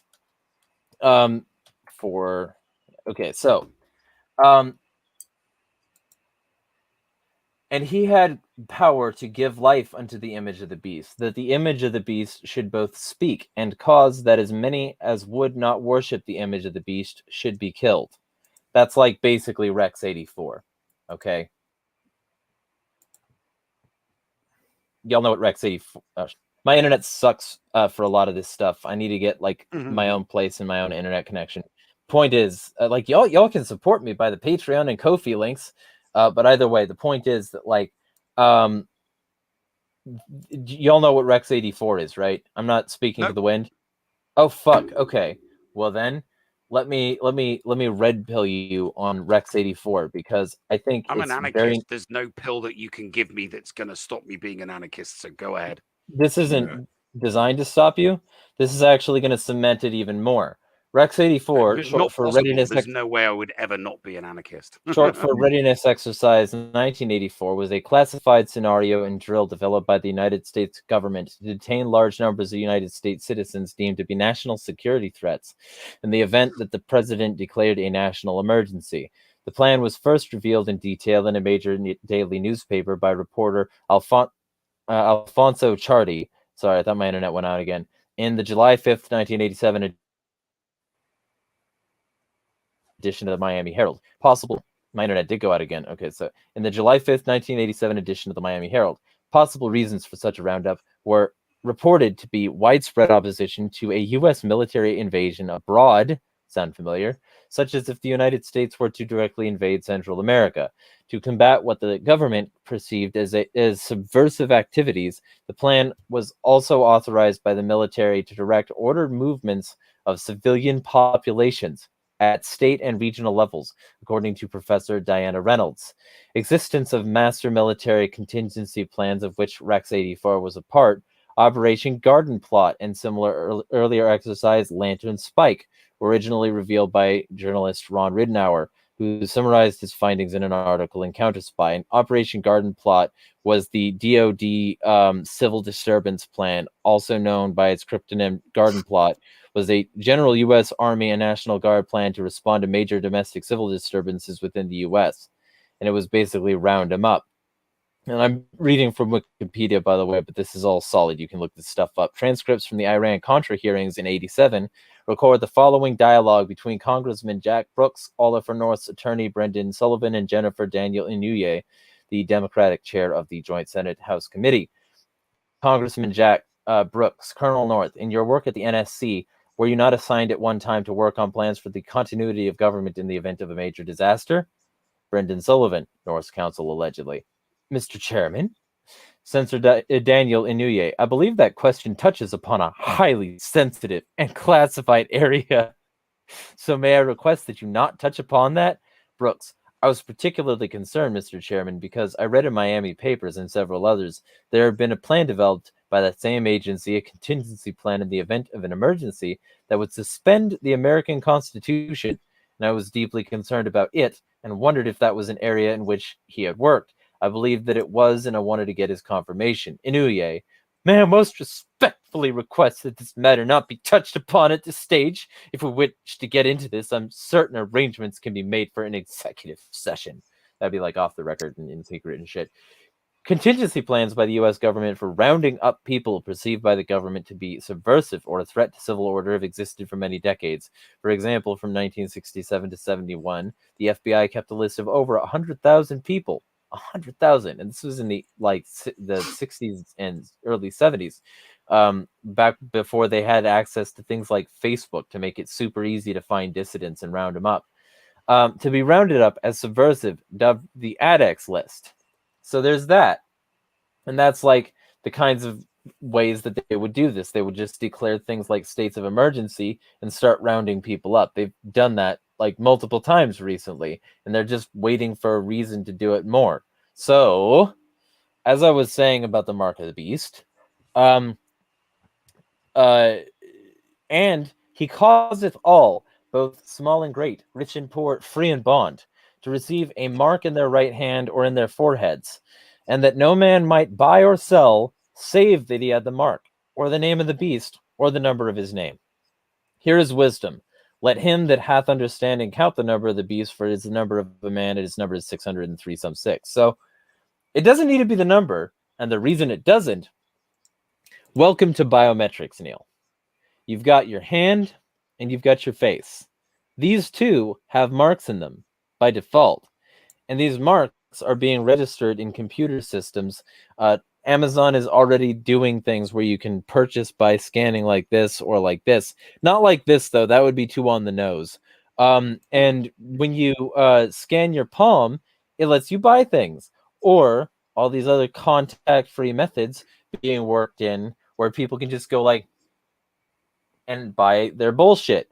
And that's what they're building because ID 2020 and the WTO and WEF all have documents that are directly saying, hey, we're going to treat people like cargo, and we're going to like scan their biometric data and use that as their new universal ID and connect it to digital dollars, which are CBDCs. And we're going to do that in order to like foster more global cooperation and meet our sustainable development goals and shit like that. So they're doing it. The mark of the beast is happening. It's a mark in your forehead, in this case in your face, and in your hand. It's literally just the mark of the beast. It's just a very clever way of implementing it. They've put the mark in your hand, and they've put your hand in your face in the computer. You've been digitized, and the mark of the beast is digital. They're proving the Bible right. I'm an atheist, dude, but this is just factual, you know? Well, no, it's not. I'm not wrong. Factual. It's still your opinion. I don't think you're wrong, but here's the issue. You can take a vague interpretation of something and say, like, this is this. And a lot of people now, sometimes I'll be on the same page with them, even like the MAGA people, what they're doing. They're like, they're doing this, they're trying. And then they'll go like, okay, this is a spiritual war. And I'll agree with that. But then they'll start getting real biblical and stuff. Here's what I'd say. They want control. Biometrics is a way to get control, so don't allow them to do that. I don't know if I go specifically to the religious angle of it. If that's. But here's the thing: if I call it the mark of the beast, then I've already like made my point in an extreme way. That's the reason I say it, because even if I'm being totally stretchy, like Gumbo level stretchy or Gumby level stretchy, you know, even if I'm that, I'm still right about it because I've gone to the extreme that I need to in order to explain how terrible this is. And it's fucking terrible. It is. I'm not arguing with that. Like, so that's my point. That's I don't the reason know what you want me to do with that. I mean, so you've you've said that to someone for the first time. Me, what do you want me to do with that? I'm still an anarchist. My position hasn't wavered one bit, one iota. What you've told me just confirms what I already know, that government does fucked up shit. Well, what I want, what I would want you to do ideally is spread the word about CBDC and how awful it is. What? Yeah. Yeah, but I'm not too worried about the number of things that the government does that is bad is infinite. You know. Okay, and but for this me is a very strong pinpoint, example. You know, why would we not pinpoint this? But it's not going to work. Most people haven't It's going to work. what it is. No, Most people haven't. It's already working in China. It's not going to work. They're too stupid. It's already working in China. No, it works in China. All right, and it's going to work here too. The thing that you got, there's no way it's going to work here. China is a one-party system culturally. Yes, China's a big. China doesn't know. China, the generations and the people that live in China now have never known anything other than a one-party Federal Reserve. This is a Federal Reserve move. So tell me how your party is going to stop the Federal Reserve from implementing CBDC. We're going to get enough people in Congress eventually and audit and abolish it. And also, how are you going to do that before the end of the year? Because they're implementing it really fucking soon now. We're not. We're working on it. Okay, but you're not doing it. And I'm asking which politicians are even talking about it.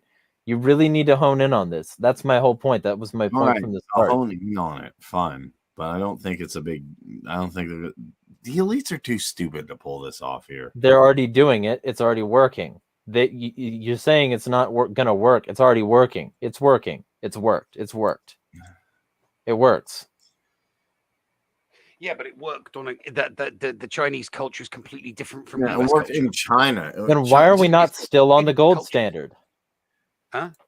Why are we not still on the gold standard? Because Nixon was a crook. Nixon. No, Nixon didn't get us off the gold standard. That was in 1932.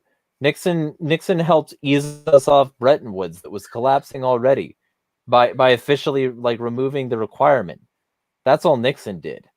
But we're not on the gold standard because the central government has a massive amount of control over monetary policy, and they'll flex that control again. They don't need our permission. It's their money. Yeah, but the federal, not the Federal Reserve, it was the federal government, not the Federal Reserve, that took the US dollar off the gold standard. And it'll be the federal government that puts us onto a CBDC. The UK did, because I think the UK did it in 48 and then ceased to be the global world currency. Because the UK, okay, I mean the UK currency that was the global world reserve before the US dollar was the UK pound, and then the US took over. But it was okay, but that doesn't say anything about how this isn't going to work. Because it's their money; they can just say so. Because the dollar is currently used as a global currency, and this would make global transaction faster. Yeah, they're not going to do something to the US dollar that would only affect the US. It won't only affect the US. It's a blockchain. It's a blockchain that only they can see. The elites are not that smart to do that. They've already done it. It's already fucking here. Why are you saying that they're not smart enough to do it when it's already fucking here? Fail. It's gonna fail. Everything they do fail. Exactly. How successful is it going to be? Okay, all governments are going to fail eventually. That doesn't mean it's not going to work. It's fucking working. The fact that it might not work someday later doesn't mean it's not working. It's working. Well, you're saying that, so this something is working, and what are the negative consequences of it working right now? I mean, the negative consequences are a global loss of liberty, but the elites don't mind that. They want it. That's why they're doing it. It's doing. They're doing it. So what liberty? As a result of this thing that's running now, what liberty is lost right now, and what liberties will be lost in the future? So, okay, here's the primary thing. The reason a cashless society is so bad for liberty is because you can no longer anonymize your transactions using the primary currency, which means that in order to participate in the legal economy and not be considered a dissident that they can target, you have to use their like Their CBDC, currency. which they can Yeah, you got see every element of.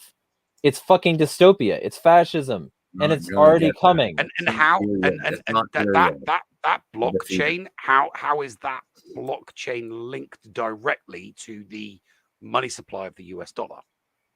By Accenture working with the U.S. government's like literal financial department, yo. So The Yeah, no, Department no, of but the Treasury working with. okay, let me tell Okay, you so why so this here's the thing: works. Accenture how is Accenture is building the blockchain. Oh, The Rockefeller Foundation is giving them the seed funding to build this blockchain. This blockchain is affiliated with ID 2020 as well, which is a Gates and Microsoft and Rockefeller affiliated blockchain as well, and a bunch of other like sister partners here. And all these people are working together to create the biometric ID system linked directly to the digital dollar, the CBDC. It's already been decided. This is based on ID 2020. They've wanted to do it for years, and I've been talking about it for two of them, like and two and a half. how are they gonna basically. and how they does gonna monitor? how do the 330 million people in the US all of a sudden stop using paper dollars, quarters, Because coins, okay, so here's and the how transition there's period. no infrastructure to Here, no, just there do that is. swap. There is. It would The take infrastructure. There is. The infrastructure is that they've already broken the economy with a series of lockdowns. They've already done that. They've already broken the economy with regulatory capture and various other means of gradually forcing people onto the mega corporate structure and closing small businesses so that there's very few alternatives. So they've done that.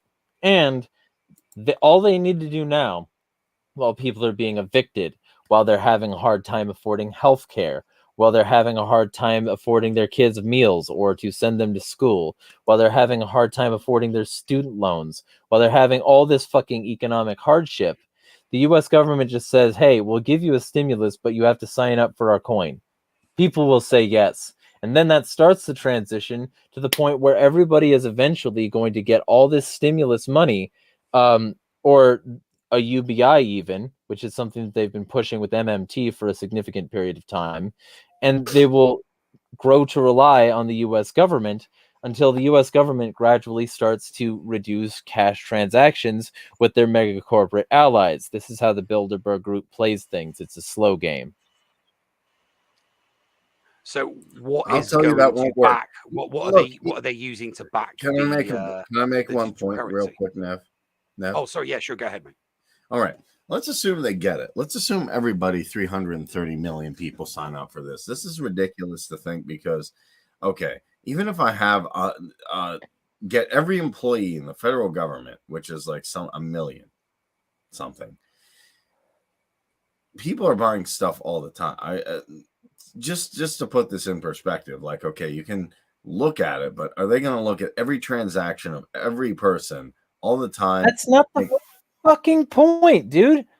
Algorithms, yo. What?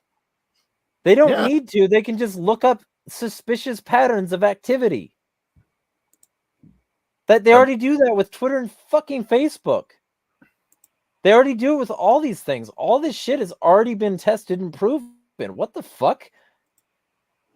They already do it too. There are ways to get flagged. You can Google search the wrong thing and become on a watch list. They can do that too with your fucking blockchain address. What? Okay, then.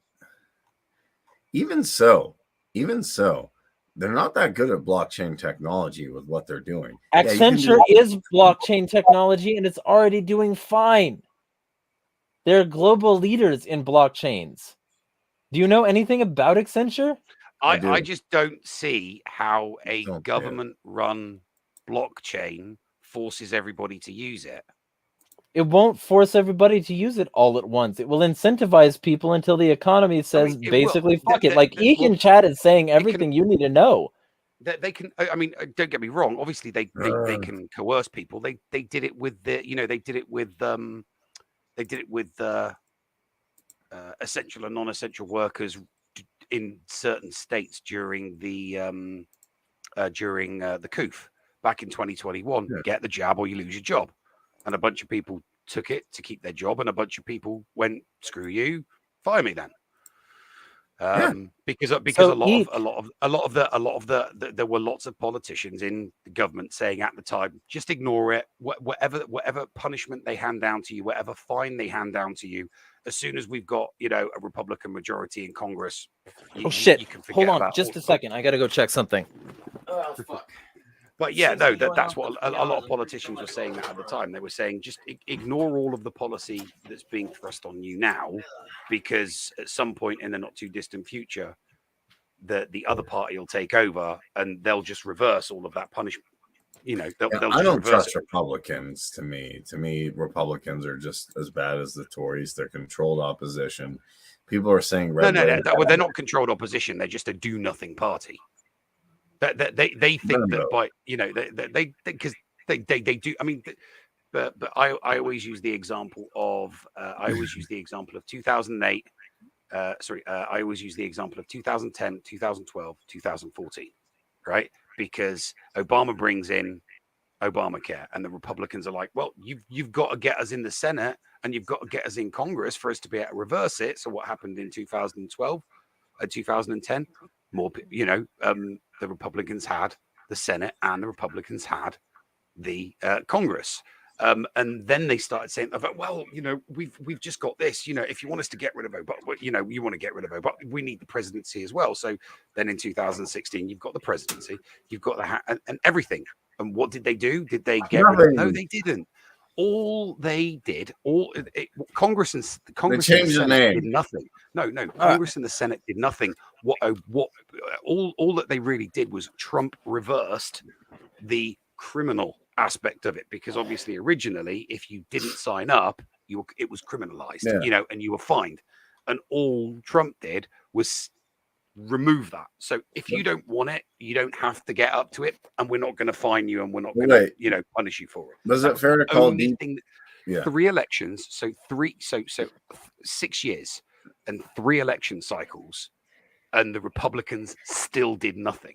I'm shocked. And that's why I refer to them as the do nothing party. Well, I refer to Trump as deep state Don, by the way, because I do see him as controlled opposition as well as the Republicans. They're just there to make you think something's doing. Go ahead, sorry.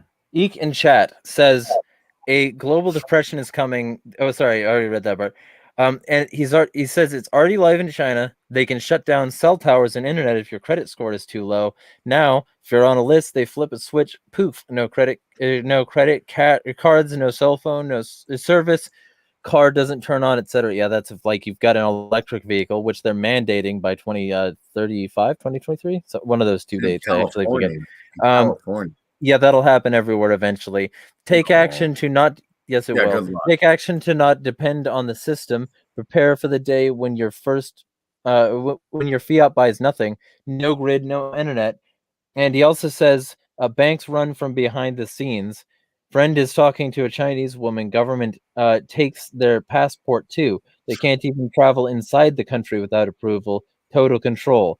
Travel, buying food, saving cash. Control people's cash. You control almost everything. 1 billion people in China, but won't work for 300 million. Places are already declaring that they are no longer taking cash, and credit card systems already do it. And Mr. Knight comes in and says a local arms store was actually dropped by Wells Fargo just because they sell arms. And Eek's like, government never shrinks. Power taken is never returned. So yeah, that's it. And he knows, this isn't some kid. He's been in the security business for a long time. He knows how InfoSec works. I'm right. Something that works in China is not necessarily it's work in America. Gonna work here. It's gonna work here because they already control the fucking 100%. If it's 100% going to work here, then why are we even having this discussion? Because if we know about the problem, matters. Oh my fucking god! If we have this conversation, especially in front of a fucking ton of people, ideally, then people can wake the fuck up and realize that their stimmy check coming to them on a fucking app doesn't make it good. And it doesn't make it fine because it's giving them temporary relief from the fascist system the elites are building. and that what you just said is never that kind of thing isn't going to make mass consumption. It's going to, because it already fucking worked. You know how many people took government money over this? What you just said is never gonna be said on CNN or MSNBC or Fox News. Oh my God. So you say it to people like this in these conversations. You didn't even know about Accenture until I talked to you. We need to talk to people. It was what was that other thing? That other acronym that you said? No, but like I told you, I asked you if you knew about Accenture, and you said no. I'm not familiar. And I also talked to you about Rex 84, but that was separate. The Rex 84. I didn't know. Accenture, they're a blockchain company, aren't they? Yes. Yes. A blockchain company was just directly working with all of the evil parties, and they've been successfully building blockchains for years. We are going to defeat them. Fine, even if they get this, even if they get the algorithms. We're going to defeat them with Web3 applications, MetaMask, TronLink wallets. We got this. You can defeat them in your personal life, maybe, if they don't decide to go full Rex 84. I'll be the John Connor of MetaMask and TronLink wallets. Let's go, America. I mean, John Connor used guns. He didn't use a wallet. Okay, hibiscus flower. So have the Visa and MasterCard have the major. How many of the major global financial institutions? How many of them they're on board? Signed contracts with the U.S. government. You can look it up. American Express, Visa, MasterCard, they're all on board. SWIFT. You think this is just a Federal Reserve move? They all want this easier. They're all going to link these governments. Because obviously it's digital currency. So each. They'll create wallets, obviously, and then they'll put the currency in the wallet. And you're saying that Visa and MasterCard have they've been wanting this for a long time. All of them have. Are you familiar with how transactions clear now? Because it's massively inconvenient and a high fee for everyone, and they'll make a ton of money. They want it. They're on these.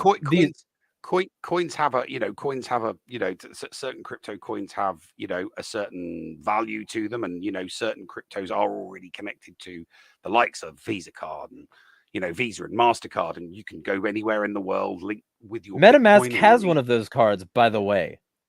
Yeah, and that that's different. Those are blockchains that were obviously this one that we're talking about, the one that is linked to the Federal Reserve and linked to the US dollar, right? So if Visa and MasterCard give a bunch of currency to a person that's got one of these Visa or MasterCards in whatever currency they are in the world, obviously the US government would.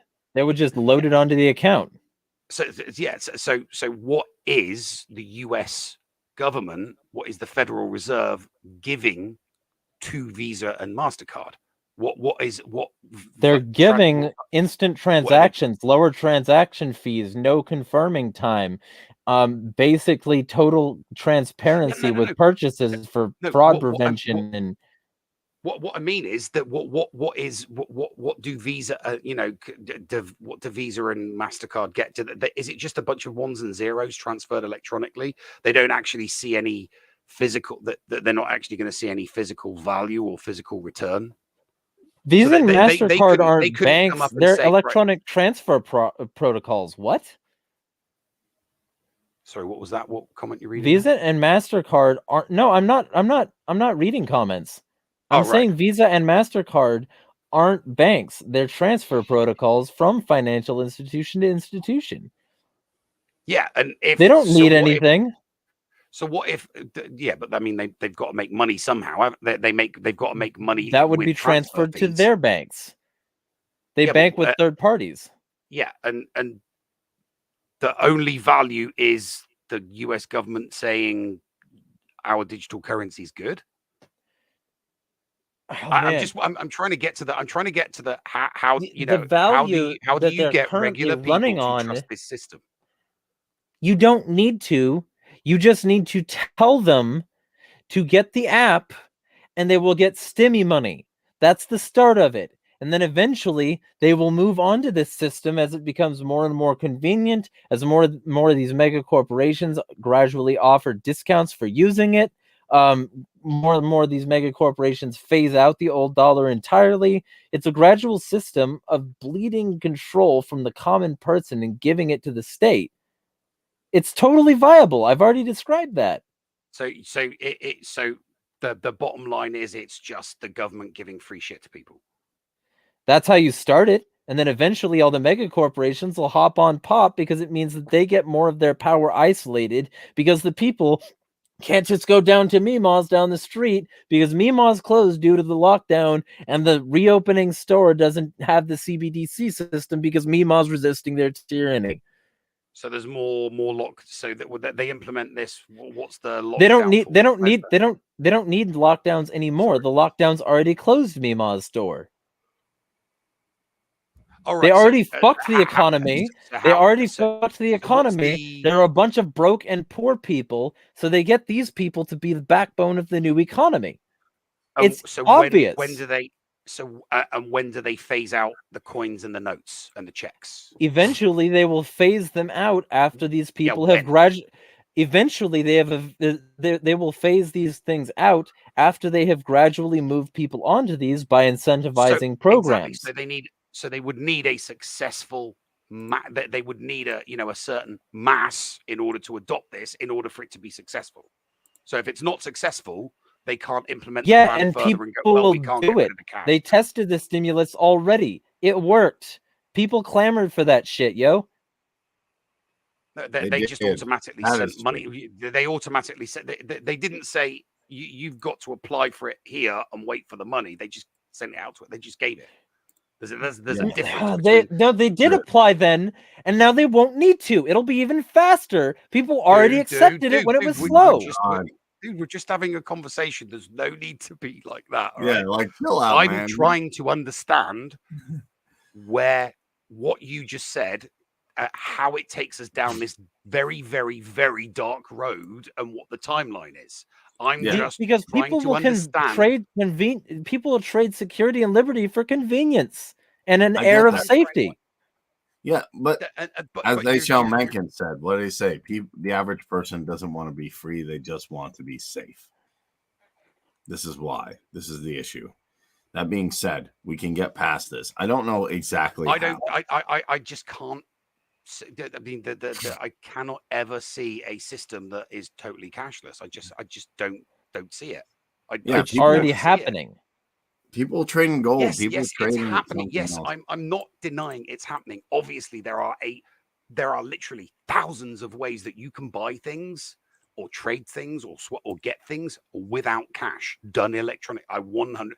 But then there are still dozens and dozens and hundreds and thousands of things that people prefer to do and will always prefer to do with cash. And those people will be Rex 84. Or one of the many other things. Those people will be Rex 84 or one of the many other things. We will find a way around. Here's the thing. We've got the Rex 84, and you talked about the other example from the 60s and the 70s. We're in 2022 now, so none of those things happened. Yeah, nothing. Nothing. There was no Armageddon situation, no catastrophic. You're an agorist. How do we get? Okay, so here's the thing. They happened over the past couple of years while people like me were blowing the whistle and being called insane and downplayed. And now these things are being implemented and Biden is making announcements. And people still say I'm wrong. So ultimately, you're saying that these things aren't happening yet, so they won't happen down the line. And I think that's fallacious, yo. No. They're saying they're going to do it. No, they're happening now. I just don't see the conclusion. I don't see the end. I don't see the same end conclusion as Can I trade you some eggs for some vegetables? Congratulations, we got past it. Except we didn't, because we are considered dissidents because our financial activity dropped and they know where we fucking live. Okay, fine. They know where we live. How are they going to know what we trade? Do they know you traded chickens or eggs for vegetables? No, they don't. Might if they're watching your cell. My whole point is that we need to get people aware of this now so that there are enough of us doing it that they can't jail us all. It needs to happen now. We need to tell people now. We need to get them informed now. We need to get them informed now so that we can all say no. If we don't tell people about it And if they're not aware of how bad this will get, then they won't fucking say no. They'll say, give me my stimmy cummies, daddy. I will show them how to use a MetaMask and warn them about it. Okay? We good? No? Maybe? Like Yeah, my what? frustration. Look, I don't hate either of you. I'm just frustrated that like the thing is already being told. They're putting it in front of your face, like they have so many other things, and somehow this is where people draw the line. Nah, I'm right. Draw the line at what? I'm not. That this doesn't make any sense. It makes perfect sense. Kareem said it wouldn't work. It's not making sense to me because you're not articulating it clear enough to me. You're just getting angry and frustrated. I'm getting angry and frustrated and saying things in an angry and frustrated tone and volume when all you need that makes sense. To do is calmly explain. When all you need to do is calmly explain it to me, and I'll accept it, mate. Just be calm and deliberate, and that's easier. Because I will try this tone of voice. You're not. Okay, there we go. Just Jeremiah. I'll try this tone of voice. So the plan is that they will gradually switch all of us to the new economy by means of soft power and gradual persuasion. They will eventually. Quick question, who's they?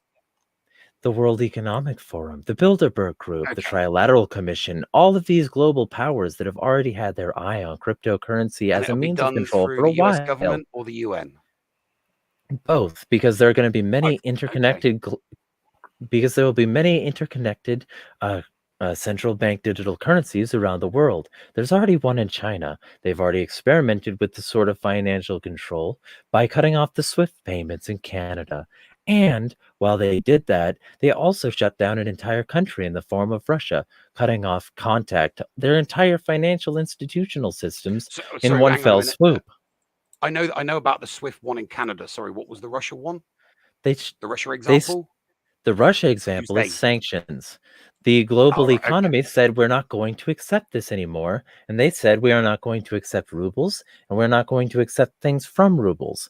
And so Russia had to align with BRICS in order to get anything done further because the global economy is based on central control, not individual freedom. So they got what they wanted already. And they didn't need any permission already. And they did that with Russia. They did that with China. That's billions of people. In fact, it's arguably most of the world per capita. So if people think that's not possible in the United States of America, then they're sorely mistaken and deluded. It's going to happen here because it's going to happen here because it's already possible elsewhere with much greater use cases for those things being possible and already happening. And it's going to happen here. And it's already happened here in the US. It's already happening. It's already happened and is happening in the US. What you're describing, it's already happened and is happening in the US. They're gradually doing it. Yes, they're gradually moving us toward cashless future. Yes. At the moment, they're just no. I'm not talking about you. You gave examples. You gave the Canada example and the China example and the Russian example. But those are three different things. Those three things was nothing to do with crypto. But it was showing how the government can, do stuff. Obviously, the China did the crypto one, linking their currency. In Canada, the Canadian government didn't like the people that were protesting, so they did the financial stopping there. And obviously, the Russia was the sanctions. In the US, what's been happening is certain organizations have been either depersoned or cancelled, and individuals have been depersoned. We're no longer going to deal with your bank anymore. We're not going to do your banking. We're not going to do, we don't want nothing to do with you. And so CBDC makes it easier than ever. CBDC means that they can do it with a flick of a centralized switch, and they can also see all your transactions from that centralized hub in a way that you can't personally verify or challenge because everything is permanent. And they can also frame you for whatever, basically, because of this, because they've got access to your financial details. How can it be permanent if they haven't got a timeline or well, that's just the thing. It could only be temporary because cash would still exist and other means. Like you said that they would roll it out slowly to see if they could get that. What I'm saying is that transactions on the blockchain are permanent, and they will be able to see all of your transactions, and they will be able to universally surveil you. That's the problem. No. Well, that's That's the solution. Don't you get it? If everybody knows that every single transaction that they ever make is going to have a permanent record, do you think they're going to give up their hard cash? Yes. They're not. Then they're Because not. No, they wouldn't. because They they will wouldn't. They would. because it will be a gradual push-pull process where the state will give them money in exchange for, gradual participation in the new economy. The new normal will set in and the Great Reset will happen. This has been being planned. Sure, I can definitely see that happen. I could definitely see that happening in blue states. But there's no way on God's green earth I could ever see that happening in red states, because they're too nationalistic. They're too. So you don't think that hardcore Republicans are red, white, and blue through and through. Love their guns, love their freedom. You don't They think can that still those do people that would and be. support the US dollar. It's why it got destandardized in the 30s and why it got eventually completely removed from any sort of metals in the Nixon era, and why both of these connections still happened and still had people in red states doing all the same stuff that they would have with cash, because it doesn't matter that the financial system changes as long as you can still feed your family. And if you can't, because they've crippled the economy and created controls everywhere, then they will have crippled you to the point where you will bend the knee Sorry, and you cut accept out. You're gonna do that last bit accept again. their You cut money. out, mate. Your internet cut out that last bit. Say that last bit Okay. again. They will have crippled you to the point where you will bend the knee and take their money. As long as you can feed your family, you won't care that they're gradually enslaving you, at least not enough to say no, or use one of your God-given guns to do jack shit. Also, they will eventually take your guns too, because they now have a registry of your purchases and they know who has them. And while they do all of that, they have a registry of anybody who resists on social media, because this ID will be permanently connected to your social media activity, and there will be a social credit score-like system like they implement in all other countries where anything like this has been implemented. And all of this is coming to the US because no matter how red the state is, the state will eventually acquiesce, because the state is the state. And these people are still beholden to the government, and these people aren't anarchists, I and would these have. people will still use the money even after the previous two betrayals and the instatement of the Federal Reserve with the creature on Jekyll Island. These people And have here's been the thing. acquiescing freedom for When centuries. It's nothing new, and it will continue. when US people were when US people were more cohesive, obviously that there's a lot more there's a lot more of a gap between the left and the right, obviously, in the United States than there was definitely 10, 20, 30, however many years back you want to go. Or they're all So when the right-wing because left they're all says they want to, participating in state capitalism, and yeah, no, Democrats are stooges too. forget all of that. Forget all of that. I'm talking about the two tribes. When the left-wing tribe says they want to do something, nowadays, the right-wing tribe just wants to do the exact opposite, and that's what I'm saying would happen. Do you mean Democrats? Because yes, but this is artificial competition, and they're all still using the dollar.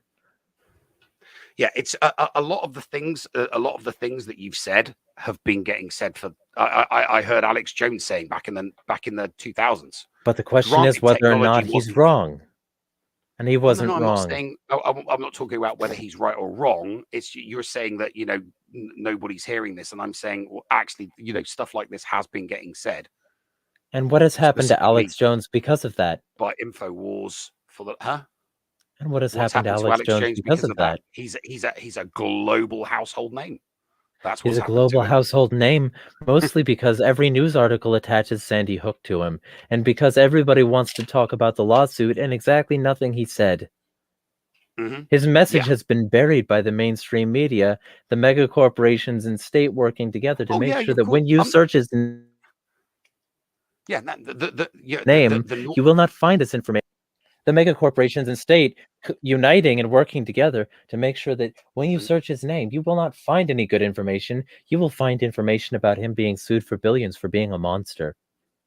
Yeah, and the people that watch or listen to people like you, or watch or listen to people like me, or people that listen or watch people like Kareem or A anybody, distinct minority, within an the liberty absolute movement are going to fingernail hear. on the body of the planet. Yeah, and like I said, what it comes back to is I've been hearing that for 20 years, and I just don't think that the end result is going to be the consummate disaster that you think it's going to be. I Except think they that already they'll have all try the and drip frameworks. feed this, And they've and got it all will the fail. tools now because of the Yes, they military and have all the tools. intelligent They have, industrial yeah, they have. complexes. But it didn't. But these tests that you've said, like for example, I think a good example of a test gone wrong, because some of their tests, as you've quite rightly put, have been successful, but then there are some tests that have been unmitigating disasters. I mean, look at a good small example. It's a small one, obviously, but a recent example would be the PayPal. What PayPal originally were going to turn their terms and conditions to. We have a social credit score. How well did that work? Boom. No. You're doing that. Here's where if you won't listen to arguments that here's I'm where going I to get and to you talk just about discount them, that's not fair. Come on, dude. Play fair. It's not cricket. Okay, but Play here's fair. It's not cricket. Here's my what about rugby? I do have a counter argument here. Okay, and go I'm ahead. going to be completely fair to your point. Do you remember Parler? And I'm going to keep using this voice since it apparently helps. I mean, I never joined it, but I do remember it. Yeah. You don't have to do that voice. Just don't So, scream. Ultimately, Parler had a leaky database, and they had all of their information right there on the surface to be scraped. Now, that was a problem, yes, but the real problem was that they were collecting all this information to begin with because it was a shitty WordPress install. And that shitty WordPress install basically meant that they had all of the geotagging data and enough identifying information about each of the people involved that they could eventually pin them at the January 6th riots. They used this information to arrest many of them and to control many others on social media, who then migrated to platforms like Truth, etc., because that's where they could go that wasn't allegedly doing this. But ultimately, what Parler amounted to was a massive list of all of the people on the Republican side who might do anything at all about this sort of thing in a physical way, who might actually decide that they're opposed to the cops and fight the cops directly. List building is a key component of the state's control mechanisms. Twitter and Facebook do the same thing. Yeah. But they didn't have geotagging data, and you could be more anonymous there without your IP being leaked to a database. So the ultimate truth is that Parler was doing what Twitter and Facebook could not. And Parler was doing this all run by an ex-Secret Service guy. And also, those other platforms are pretty bad too, but they've also been used for similar things. Facebook and Twitter have been used by the CIA on many an occasion, and Facebook was partly directly funded by the CIA through In-Q-Tel. So I just don't see that much of a difference between that sort of thing and the PayPal situation, because you know what happened with PayPal? Well, PayPal now has a list of all of these people who might have some dissident opinions, and so does anybody who's been on these mainstream social media platforms, including Parler, because they were scraping data too. And now the government has a list of people to add to their lists of people if they ever want to do a Rex 84. And they've got lists of people to put on specific targeted watch lists who would be like opposed to the new financial tyranny. And now all they need to do is enact it, wait for these people to do anything at all out of line, and then say, you don't get to participate anymore. What a shame. Your money is gone. It's almost like the PayPal thing was a test run so that they could get as much audience information for their new tyranny as possible, and so that they would have a method to control the people who would be the most outspoken against this, because those people who would be the most outspoken against it have the most reason to be.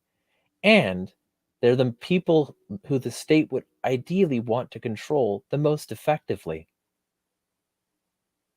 So PayPal helps them build a massive list.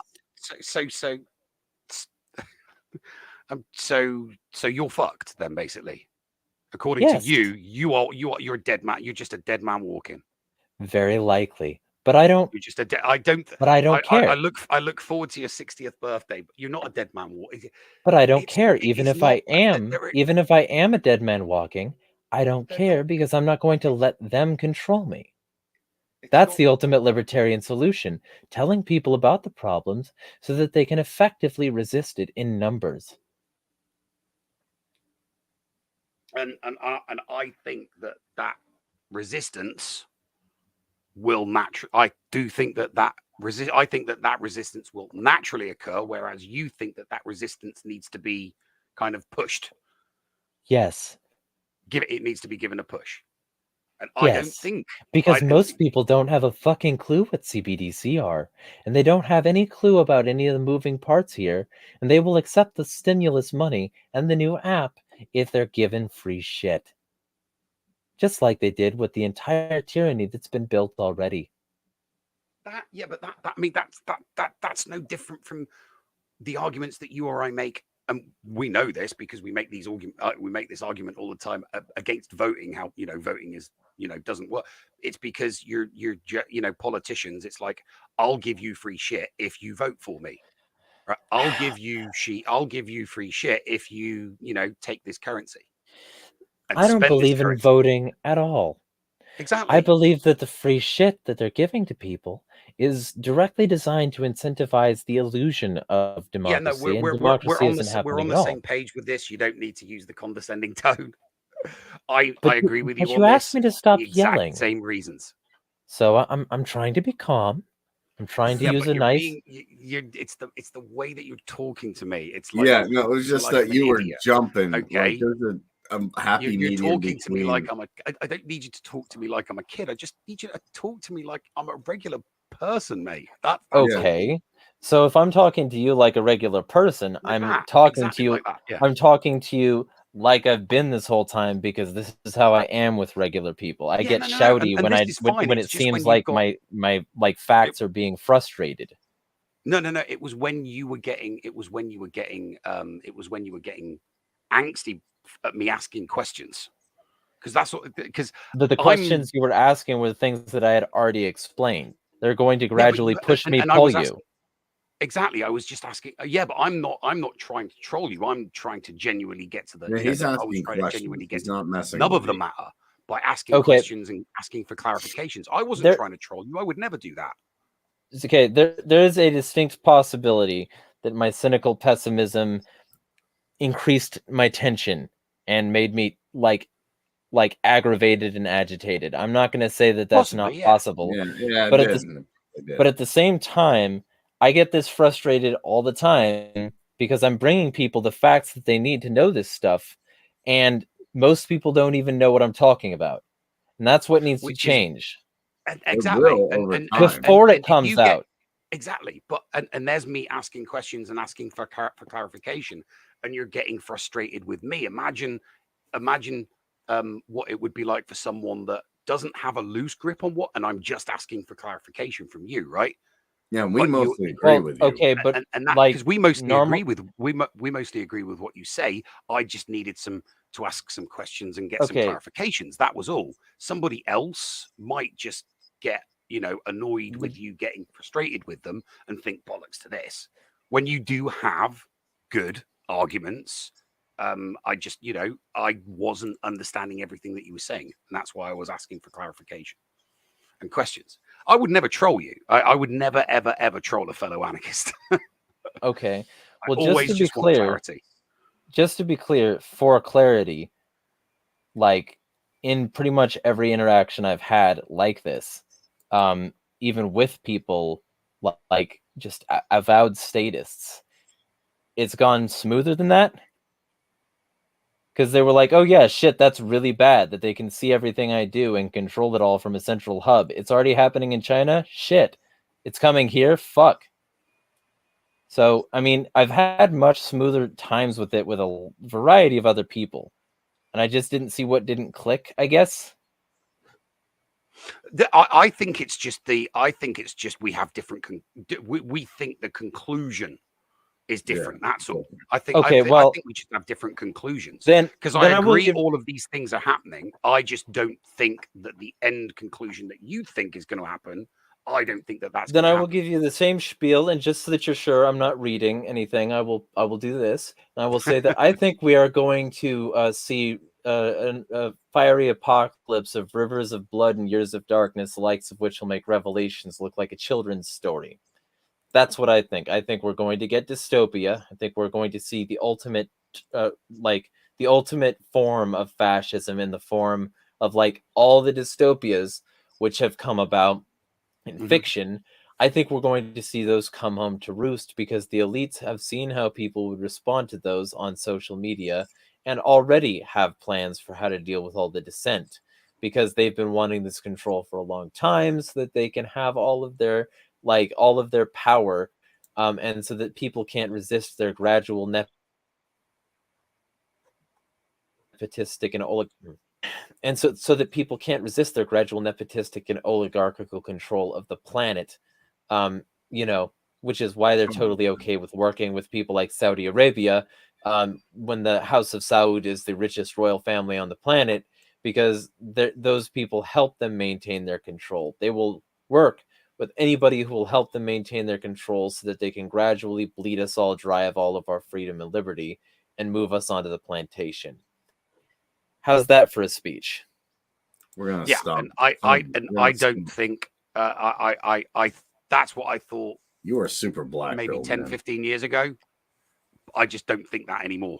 I used Me? to think that. Black pill? Anymore. Hey, I'm speed pilled. If people read the Sonic comics, they'd be a lot more freedom oriented. Would they?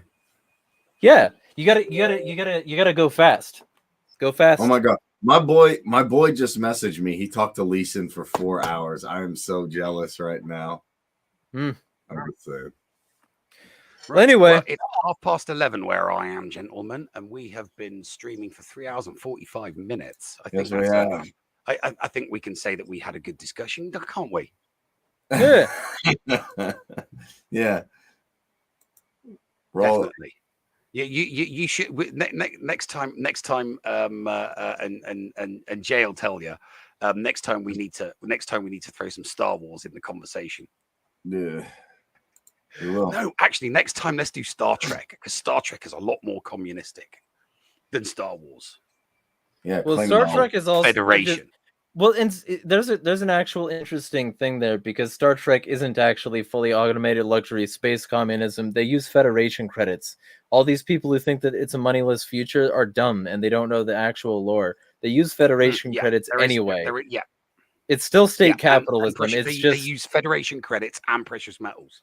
Yeah, it's still trade. It's still state capitalism. It's just state capitalism run through the fucking UN. It sucks. Also, The Expanse is the best science fiction series out there. If you want space, I am going to watch that at some point. Watch episode 1 like tomorrow, yo. You'll fucking like it, I think. Maybe. But it's also black-pilled, so maybe not. You got to remember. Look, dude, I'm sat here wearing a Japanese Star Wars T-shirt. For goodness' sake, look, I like my sci-fi. I love my sci-fi. I might not like what I'm watching, but I will give every science fiction a try. I like my speed-fi. You got to go fast. Speed fiction. Yes, but yeah, no, it is really late, and I've got bounce houses to clean tomorrow morning early. So and I am late for a Dungeons and Dragons session, so I'll be headed off to do that in about a minute. Yeah, and I am sleepy boy, so I exhaust people. I do some Fiverr gigs and chill and defeat the CBDC with MetaMask tutorials because this is America. You got to defeat the CBDC with the Sonic comics because once people figure out that they're being turned into human batteries powering a privacy-free fascist dystopia, they're going to want to join the freedom fighters. What if we made a tokenized NFT project with Sonic things and you get free Sonic comics? There we go. I wouldn't support that because that would ultimately kill a lot of the community. They would walk away. There's a surprising amount of anti-NFT Sonic people. Lame. But it's also not lame because at least they're reading good libertarian fiction and participating in good libertarian games. Like Heinlein never used cryptocurrency and he managed fine in the libertarian space. I think we can do too. Fair enough. That works. All right. Well, thank you guys for coming on. This is our longest stream, actually. Appreciate all the comments, Patriot. Me? Yeah. Being long-winded and creating a lot of problems for people's brevity? Never. Outlaw thoughts. And yeah, definitely.